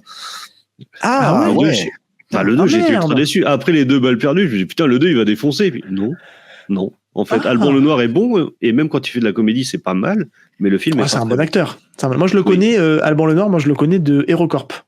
Voilà, c'est ma première rencontre avec lui. Ouais. Et Kaamelott, il a un petit rôle récurrent dans Kaamelott. Aussi, Voilà, en fait, c'est forcément, comme c'est Simon Astier, donc le frère d'Alexandre Astier, oui. Alexandre Astier, merci, qui a créé sa propre série. Donc, il a récupéré quelques personnages récurrents de Kaamelott où il a fait sa propre série. Et forcément, Alban Lenoir, il joue le rôle du Monsieur Muscle il a plus trop de force. Donc, du coup, en fait, ça le fait chier de sa force. Donc, il préfère, il utilise sa force parce qu'il a pas utilisé son vrai pouvoir, qui est autre chose. Donc, pour ceux qui n'ont pas vu HeroCorp, c'est une comédie sur des héros qui sont un peu forcés d'être un peu au chômage, qui se sont terrés dans un village perdu de la France et qui du coup sont devenus des héros un peu has-been, et voilà, ça commence comme ça. Mais moi, c'est un acteur que je trouve déjà en termes de comédie, il est vraiment vraiment bon. C'est un mec, je trouve, qui sait bien jouer la comédie, parce que parce qu'il y a pas très longtemps, il avait fait un truc aussi, je me souviens jamais. Je sais jamais si c'est les crevettes pailletées ou Ah oui, les crevettes pailletées, le 1 est vraiment bien, le 2 est nul, mais le 1 est vraiment cool. Et je crois qu'il jouait devant le 1, mais il jouera pas dans le 2 parce que je crois que son personnage meurt dans le Il fait un caméo dans le 2. Ouais, voilà. Ça marchait bien ce truc-là en comédie, je le trouve pas mauvais non plus. Il est ouais, tu vois, par exemple, il est dans le très bon, moi je l'aime bien, hein, il est dans le très bon, je l'ai revu récemment là, Les Gamins, le film avec Max Boublil et Alain Chabat. Vous cherchez une bonne petite comédie, franchement, c'est une bonne petite comédie à la française qui marche très très bien. Il a un petit rôle dedans et déjà il est très très bon là-dedans. Et c'est un mec qui a mis longtemps à percer. Il est dans le très mauvais, le salaire de la peur. Ouais, alors celui-là, j'ai pas osé le voir. Pourtant, c'est Julien Leclerc qui a la réalisation. Et Julien Leclerc, justement, c'est pour ça que c'est mauvais. Hein. Ah non, je suis pas d'accord. Moi, je suis pas d'accord. Pour moi, c'est un mauvais réalisateur. Non, je suis pas d'accord parce que c'est un mec qui sait travailler à l'économie de moyens. Et honnêtement, moi, j'ai vu son Lucas et j'ai vu son. C'était lui, Chrysalis, hein, c'était Leclerc avec Dupontel. Ouais. Et qui se terminait par un combat entre Dupontel et merde, comment il s'appelle ? Le mec, le français qui a vraiment une tête de sale type là. Samy Non, celui qui viole. Putain. Ah, je me rappelle plus. Alors, il viole Bellucci dans Irréversible, tu vois, mais j'ai plus son nom. Ah putain. Dès qu'il y a un méchant avec une sale gueule, c'est lui, tu vois. Oui. Il joue aussi dans Total Western. Dès que t'as un méchant avec une sale gueule, c'est lui. Ok. C'est pas Mora ou Moria, je sais plus. Ah bah oui, c'est le champion de kickboxing. Il joue toujours les rôles des gitans. Souvent, oui. Ouais. Il joue notamment dans La Horde avec de Yannick Dahan. Ouais, et de Benjamin Rocher, ouais. Enfin bon, en tout cas, n'empêche, moi, Chrysalis de Leclerc, j'avais beaucoup aimé. Je trouvais le combat entre ce mec-là et Dupontel était bien mené. Ouais. Il fait honnêtement, ce réalisateur-là, moi, j'ai pas vu toute sa filmographie, mais j'ai vu La Terre et le Sang, j'ai vu Lucas, et les deux films qu'il m'a proposé, en tout cas, franchement, La Terre et le Sang, moi, je trouvais ça très très bien. Lucas, c'était le retour de Van Damme au cinéma. J'avais été voir l'avant-première, et c'est d'ailleurs là. raconte la petite anecdote que j'avais fait ma photo, mon selfie avec Van Damme, le jour de mon anniversaire. Donc voilà, c'était un petit moment marqué ici. Il a attrapé mon téléphone en plus et j'ai pas nettoyé mon téléphone depuis. Non, je déconne, j'arrête. Le mec complètement fou. Mais tout ça pour revenir à Alban Lenoir. Moi, je me suis concentré sur toute sa filmo où en fait il fait, il joue un peu des rôles un peu musclés. Et à la différence de toi, je suis désolé Nostal, mais moi j'ai adoré Anti-Gang, j'ai adoré le 1, j'ai adoré le 2. Alors le 2 est un peu moins bon, mais j'ai beaucoup aimé le 2 aussi. Et par contre, grosse claque sur Balle perdue 1 et 2 et un gros kiff sur AK. Est-ce que tu as vu AK? Non, j'ai pas vu AK pour le coup. Ah, franchement, génial. Tout le monde m'a dit, faut le voir, mais pour l'instant je l'ai pas vu. Alors, le seul petit bémol que je vais donner dans AK, c'est qu'on a un Eric Candona qui cabotine un peu. Mais on s'en fout. Si cabotine qu'un peu, c'est déjà mieux que d'habitude. Voilà, mais on s'en fout parce qu'on n'est pas là pour ça. On est là pour voir c'est 2023. C'est juste après Balle perdue 2. Il a continué à prendre un peu de muscle et franchement, ça déboîte. Voilà, c'est tout ce que je veux dire. C'est un sacré film d'action avec du combat. Et Alban Lenoir en plus a un passif, il a fait du kickboxing je crois, il a travaillé un peu aussi la partie MMA aussi, il a fait du MMA etc. Donc c'est un mec qui s'est levé la jambe, qui s'est clairement bien levé la jambe. Et quand on voit Balle perdue 2, ça se voit, il fait pas fake. Complètement. Mais même dans Anti-Gang, je trouve qu'en Anti-Gang, franchement, les scènes de baston, le 2, je suis d'accord avec toi, il est un peu plus mou, mais le premier, moi, ça a été une belle surprise, tu vois. Je l'ai vu un peu après tout le monde, j'en attendais rien, je l'ai lancé, et j'ai dit, c'est pas mal, en fait, quoi. J'ai bien aimé la prestation en plus de Jean Reno dedans, j'ai trouvé assez touchant dans son rôle, honnêtement, moi, ça a marché sur moi, toi, c'est le genre de film où, tu débranches le cerveau, et puis tu regardes un bon divertissement, et ça passe très bien. Et oui, en effet, le très haut du panier, c'est les Balles perdues 1 et 2, où c'est franchement le très très haut du panier. Et je te dis, dans la même lignée, regarde AK. Parce que franchement... Faut que je vois AK alors. Et pour la petite fun fact d'interne de l'émission, on a réfléchi avec Jazz quel film français on pouvait parler. Et parce qu'en fait, je sais plus qui nous a posé la question, nous avait dit, mais en film français, il y a quoi de bien en film d'action avec un peu d'arts martiaux? Et clairement, Balles perdues 1 et 2, on arrive facilement à trouver une scène un peu emblématique. Donc on sait plus laquelle. Il y a la fameuse scène du commerçant dans le 1, mais dans le 2, tu as une scène un peu similaire aussi. Qui le garage. Mais voilà, qui est plus longue, plus brutale, tout ce que tu veux. Dans AK, on peut trouver facilement une scène aussi. Et ce que je disais avec Jazz, il y a quelques films comme ça où, tu vois, il y a je pense à Clovis Cornillac et Scorpion. Scorpion, oui, qui le film vaut ce qu'il vaut, mais la prestation de Cornillac est assez impressionnante. Elle est assez impressionnante, tu vois. Donc, en film d'arts martiaux français, il y en a quelques-uns quand même qui sont pas si nuls que ça, tu vois. Et il y a Samouraï. Ah oui, en nanar. En nanar, on en parlera dedans parce qu'il y a quand même, il faut le dire quand même, il y a Pascal Gentil. Il y a Pascal Gentil qui a un tout petit rôle. Tout le monde a oublié Pascal Gentil, mais Pascal Gentil, tout le monde. Enfin, nous, mais voilà, c'est un mec qui a été champion de taekwondo et qui est dans le film. Voilà, on peut le dire. Quand t'as vu Samouraï, t'oublies pas Pascal Gentil, c'est le seul truc qui est intéressant du film. C'est ça. Il était vendu pour ça, le film. Oui. Alors que tu le vois 3 minutes, quoi, la honte. Putain. C'est vrai. Et il se prend une rouste. Mais en tout cas, je trouve qu'Alban Lenoir incarne bien ce nouveau, les films d'action à la française qui sont pas, ils ont pas démérité en fait de ce qu'on peut voir de l'autre côté de l'Atlantique ou si on va dans les pays à l'est, quoi. Film d'action, arts martiaux, parce que si on filme d'action plus fusillade, tout ça, on en a toujours eu un petit peu qui tiraient leur épingle du lot. Ça allait encore. T'avais des acteurs comme Lanvin à une époque qui pouvaient assurer ces rôles-là. Ouais, totalement. Ou Giraudot, même. C'est vrai. C'est Rue Barbare, tu vois. Ouais, exact. Oui, c'est vrai. Mais après, tu sais, on peut aussi, je sais pas si un jour on arrivera à trouver une manière de le traiter dans le podcast, mais c'est un peu limité. Mais tout le cinéma d'action de Belmondo, franchement, ça se regarde encore très très bien aujourd'hui. Moi, je me suis fait un run il y a pas si longtemps que ça où j'en ai regardé. Il y en a beaucoup qui se ressemblent un peu dans la narration, dans les titres, tout ça, tu te mélanges un peu. Dès qu'il est flic, ça se ressemble un peu tous. Mais voilà, c'est ça. C'est comme mais il y a des trucs vraiment super chez les Belmondo. Si t'as l'As des As où il joue un boxeur, du coup, tu peux aborder et la boxe et les films français. C'est vrai. Mais il faut qu'on trouve, tu sais que notre concept, c'est un peu trouver la scène clé. Ouais, ça, par contre, c'est notre histoire. Voilà. Et souvent, il y a plein de films où tu as des micro-scènes où c'est compliqué. Tu vois, j'ai revu récemment, je passe du coq à l'âne, mais j'ai revu Passager 57. Est-ce que je disais à Jazz, on voulait chercher un Wesley Snipes sans forcément tomber dans Blade. Et Passager 57 est un film super. Il y a du combat, Mais pas longtemps. Hein. Mais pas longtemps. Voilà. Et le film fait 1h15. Tu vois, c'est très court. Oui, le film est court. Après, c'est pareil, t'as Drop Zone, t'as pas beaucoup de scènes. Mais là, si, t'as l'art de la guerre. L'art de la guerre, mais je pense qu'il y a beaucoup de gunfight. Je suis pas convaincu qu'il y ait beaucoup de combats. Il y a beaucoup de gunfight dans l'art de la guerre. On m'a coupé. Donc, auditeurs, dites-nous, on digresse, mais si vous connaissez un Wesley Snipes avec des bonnes scènes de baston, on prend, hein, parce que pour l'instant, on est en 3. D'accord, j'ai dit bon film d'action. Pardon. Non, revenons à Balle perdue, oui, c'est un très très bon choix. Et franchement, c'est un film à découvrir, quoi. Hein. Clairement. Oui, ceux qui n'ont pas découvert les Balles perdues, ouais, c'est une belle pépite qui les attend. Et on attend le 3, quoi. Quand est-ce qu'arrive clairement, le 3, la fin du 2, tu dis, bon, il y a un 3. Tu nous prépares un 3, il faut qu'il arrive.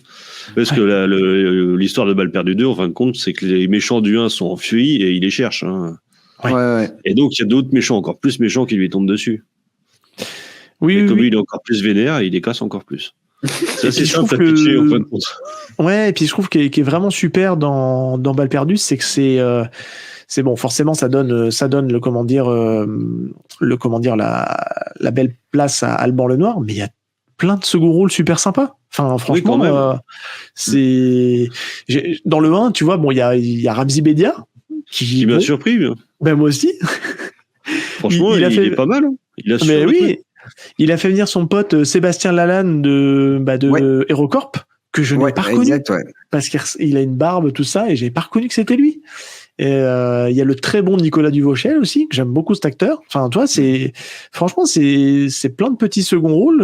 Enfin, c'est pas des petits second rôles, c'est des second rôles qui, franchement, Duvauchel dans le 2, c'est un 15e rôle. Hein. Ouais. On le voit 10 secondes.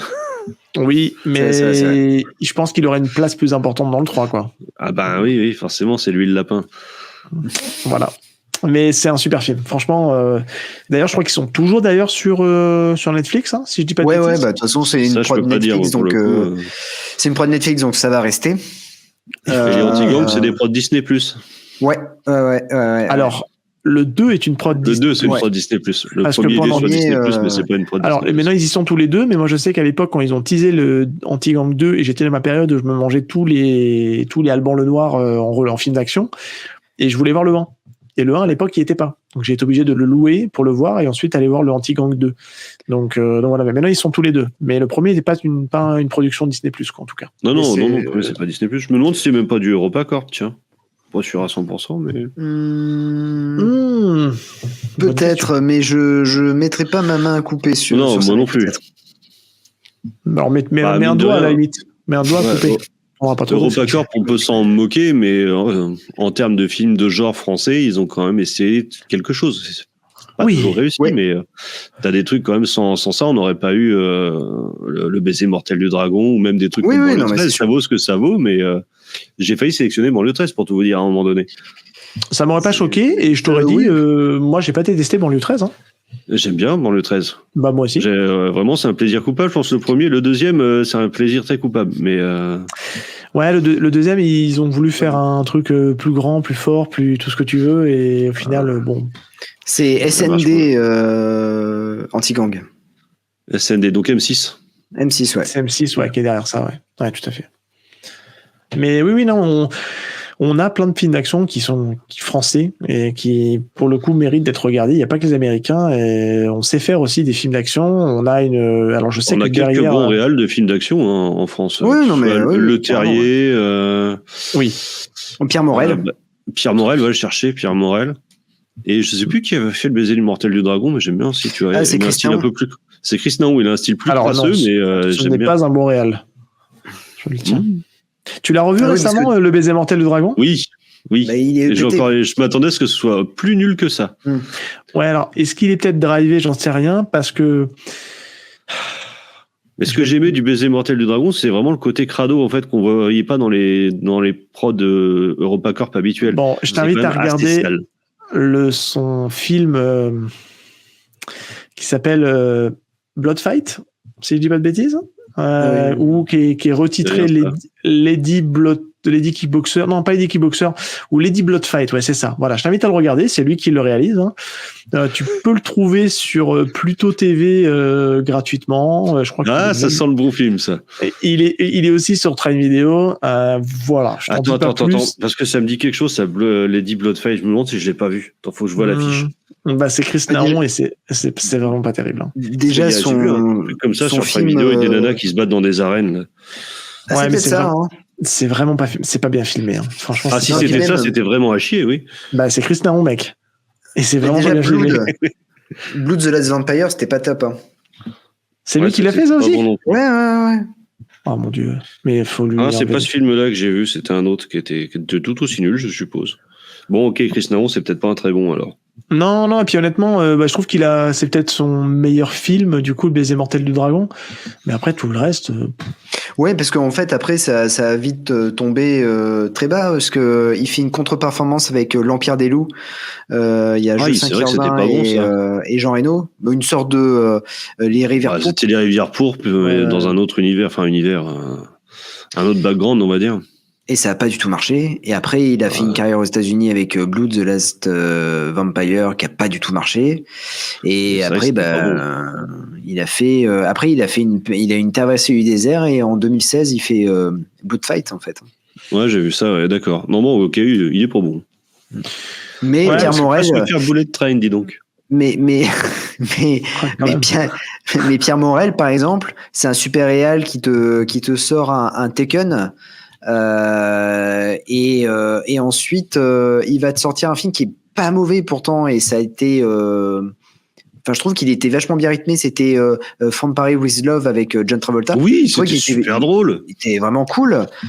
Et en fait, le film n'a pas marché. Et du coup, il s'est retrouvé ensuite à faire des films. Là, il a fait Gun avec Sean Penn qui est sorti, je sais plus en quelle année, 2016-2017. Gunman. Et maintenant, il est sur Amazon Prime, le mec.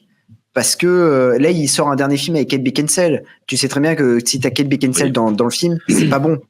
C'est pas bon signe, quoi. Un film d'action en plus. Moi, j'aime bien Kate Beckinsale. Qu'est-ce que t'as contre Kate Beckinsale? Bah oui. Non, mais en revanche, t'as toujours des réalisateurs, et c'est ça qui est dommage, parce qu'on met pas la lumière sur des réalisateurs comme Pierre Morel ou Lulu Terrier, parce que Lulu Terrier, on lui a craché dessus pendant assez longtemps. Il a fallu qu'il revienne avec le film de l'autre côté du périph' pour que on se dise ah ouais, Lulu Terrier, c'est le mec qui a fait Transporteur. Mais en revanche, on va au Hulk. Mais incroyable Hulk, précise, c'est pas le premier, c'est le deuxième. L'incroyable Hulk. Ouais. Mais en revanche, on va mettre la lumière sur deux bouses, et moi je dis, c'est vraiment deux réalisateurs, c'est des poisons, et je le dis, je m'en fous en fait, parce que j'arrête pas de le dire, c'est Olivier Mégaton et Camille Delabarre. Oh la vache. Bon, mais Olivier Mégaton, c'est le pire réalisateur. C'est le pire réalisateur français que la France ait pu mettre au monde. Ce mec-là, on n'aurait pas dû lui mettre une caméra entre les mains. Ouais, Tekken 2 et 3 sont pas très regardables aujourd'hui. Hein. Non, Mégaton, c'est que le 3, hein. Le 2, je crois que c'est encore un. Non, c'est Olivier Mégaton, le 2. Ouais, le 2 et 3, c'est le 2. Alors, c'est le 3, c'est quelqu'un d'autre. Non, c'est aussi Olivier Mégaton, il a réalisé les deux. Non, il a réalisé les deux, Taken 2 et 3. Je pense qu'il a dû être un peu cadré sur le 2 et il s'est lâché sur le 3, quoi. Et le 3 est horrible visuellement, quoi. Il a réalisé Colombiana.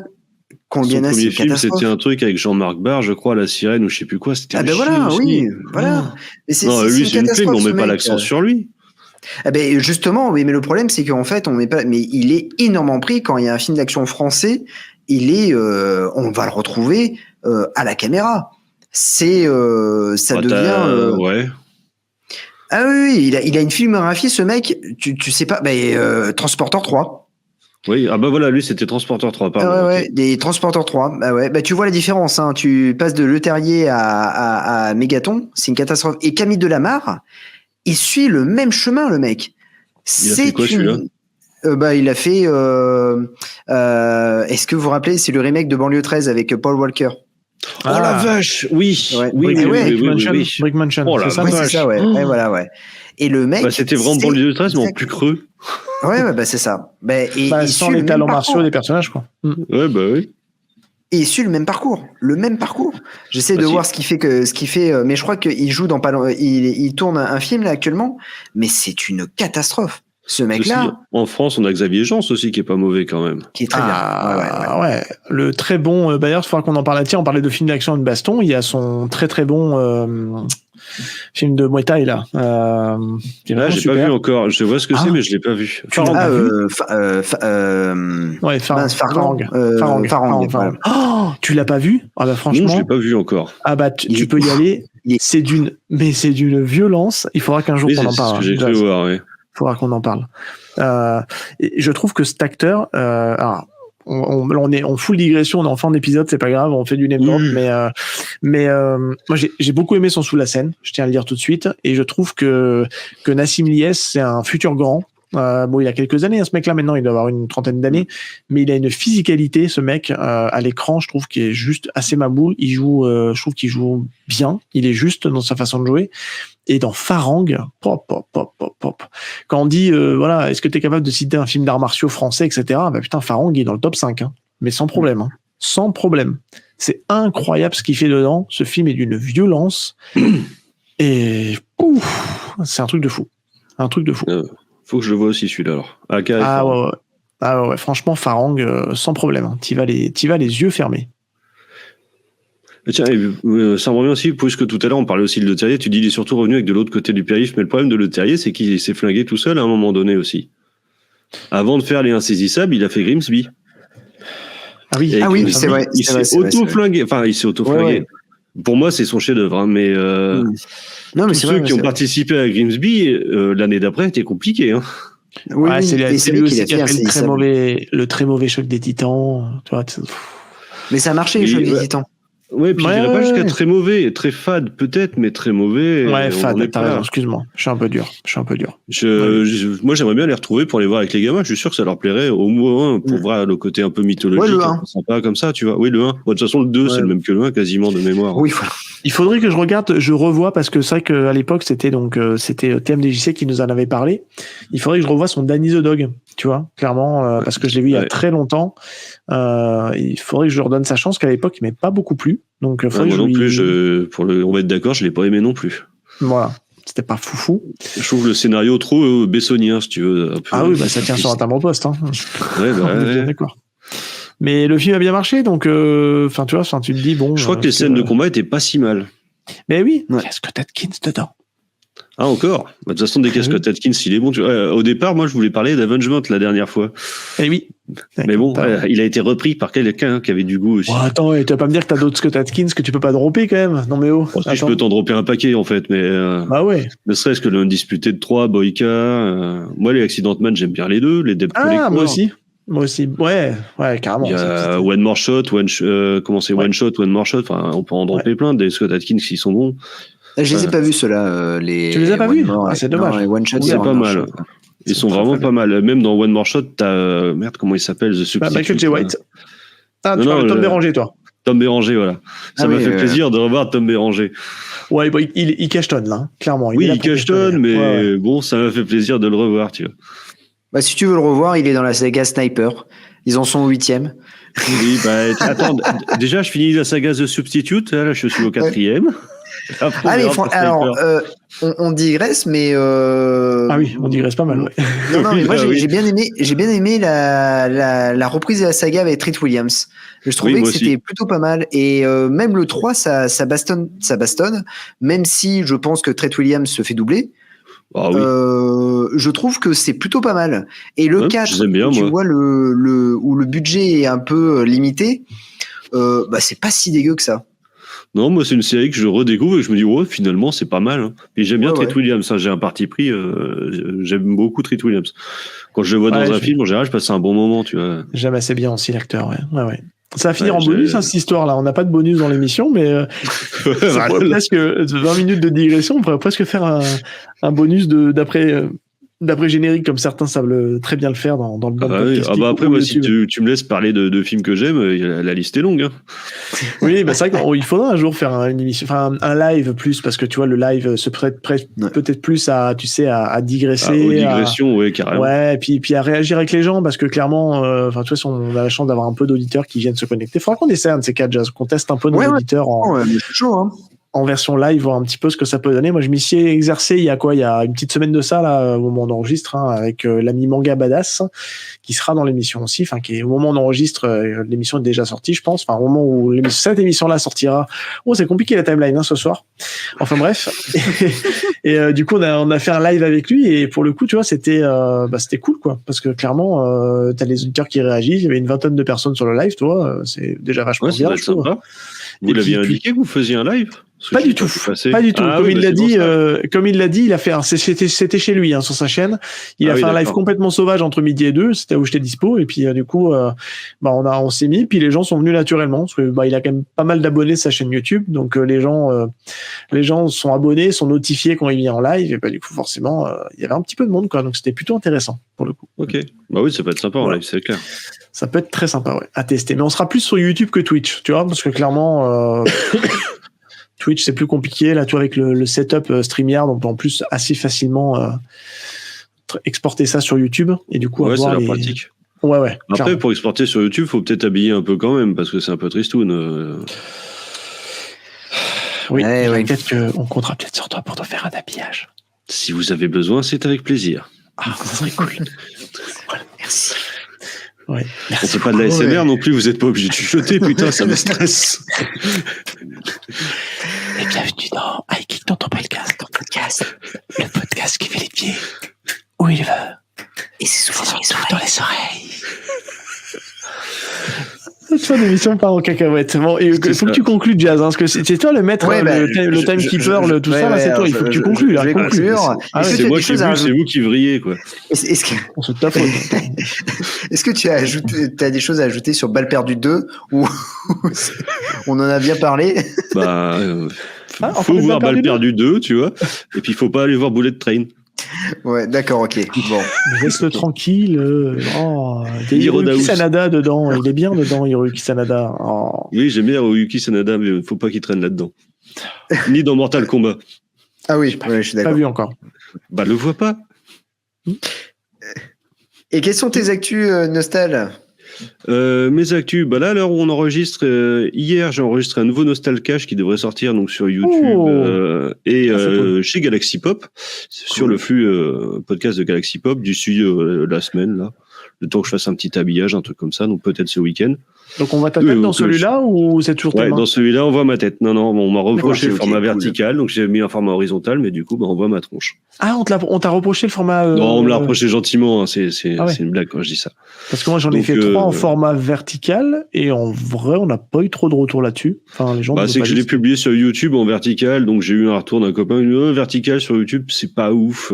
C'est vrai que c'est pas ouf. Ouais, mais alors moi tu je suis plus à l'aise sur un format horizontal, quoi. Mais je suis d'accord avec toi. Juste pour une petite précision, je pense que beaucoup de gens regardent YouTube sur leur téléphone, tu vois. Ouais. Et en vrai, quand tu le fais en format vertical, pour l'avoir testé, il prend la forme de ton téléphone en vertical, le truc, quand tu le mets en plein écran. Donc au final, ça me choque pas. Tout le monde est habitué à regarder des reels. J'ai hésité longuement à ce qu'on disait que Jazz de passer en format horizontal ou vertical. Et bon, peut-être que la prochaine, je la ferai en horizontal, tu vois. Mais après, ça dépend. Le mieux en soi, c'est de faire les deux, mais c'est un peu chiant, quoi. Ouais. Ça fait tellement un petit montage que, bon, pour faire du cash, c'est pas forcément nécessaire. Oui, moi, c'est vraiment les trucs, je les écris pas, je pose les DVD devant moi, je parle un quart d'heure et c'est fini. Exactement. Donc, c'est ça qui est agréable, pour le coup. Ouais, c'est ça qui est plutôt cool. D'ailleurs, je parle de vous dans le dernier. Je suis tombé sur. J'ai acheté Combat de Maître et Seven Sword, donc je me suis. Moi aussi, je l'ai trouvé Seven Sword. C'était des films très sympathiques. Trop cool. Oui, je l'ai trouvé aussi il y a pas longtemps Seven Sword. Tu vois, apparemment il tombe pas mal en ce moment, donc j'en ai profité. T'as trouvé quelle version? La collector en fourreau? Non, j'ai pas le fourreau. J'ai une version, je crois que c'est une HK. Mais non, Asian Star, pardon, c'est Asian Star. D'accord, ouais. Mais il y a pas le fourreau. Alors. Moi j'ai le seul avec le fourreau, moi, du coup, pour le coup. Peut-être que le fourreau était perdu c'est à un moment donné, mais bon. Et voilà, et puis sinon en actu, il y a le Blindcast qui a repris pareil ce week-end, qui est sorti un spécial Nicolas Cage avec le Corbeau, score toujours à battre de 8 bonnes réponses. Et on va reprendre les potes de la Crip avec 60s d'ici le mois prochain. D'accord. Trop bien. Donc, il faut que tu nous concoctes un jour que tu nous mettes en test une spéciale blind test sur Blindcast sur les films d'arts martiaux. Ça serait bien. Justement, je pensais à vous en commodité pour un spécial arts martiaux. Excellent. Parce que vous l'aviez fait une fois un petit coup de simili blind test qui était, j'avais trouvé ça vachement sympa. Oui, Seb était nul, oui. T'avais trouvé les films qu'il m'avait dit. Non, alors j'allais te défendre Seb en disant qu'il y a que toi qui avais joué. En même temps, on ne sait pas si Jazz était bon ou pas puisque tu y en as pas proposé. Si. C'est trop facile. Si t'en avais proposé. Ouais, mais moi j'avais été gentil, moi, à la différence. Voilà. Non, moi ce que j'adore. Si je vous invite, je serai méchant. Non, moi j'adore, c'est la meilleure phrase de cet épisode, c'est le Polystory où tu vois la fierté de Seb qui fait c'est bon, je l'ai. C'est Polystory. Et je fais oui, le combien? Et là il y a c'est sadique. Il y a eu un flottement. Oui, c'est un peu sadique. Il y a un silence. Ouais. Et là il fait le 3. Maintenant. Oh, quel enfoiré. Et le mec, en plus, il ose me dire, mais on l'entend dans la musique, il dit à un moment donné que c'est le 2. Je dis, ok, tocard. On l'entend. Mais en tout cas, faut qu'on cale un moment pour que je vous invite sur le Blindcast. Ouais. Ah, carrément, c'est avec grand plaisir. Avec grand plaisir. Ouais, ce serait assez chouette, je pense. Ah ouais, ce serait encore l'occasion de digresser, de parler de plein de films.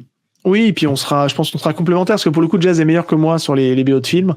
Moi, je connais mes grands classiques. Après, si tu vas me chercher un peu dans un truc un peu plus... il y a toujours un moment où je vais chercher dans les films un peu plus pointus, mais en plus, je vais essayer de chercher dans ceux que vous avez chroniqués, c'est encore plus drôle.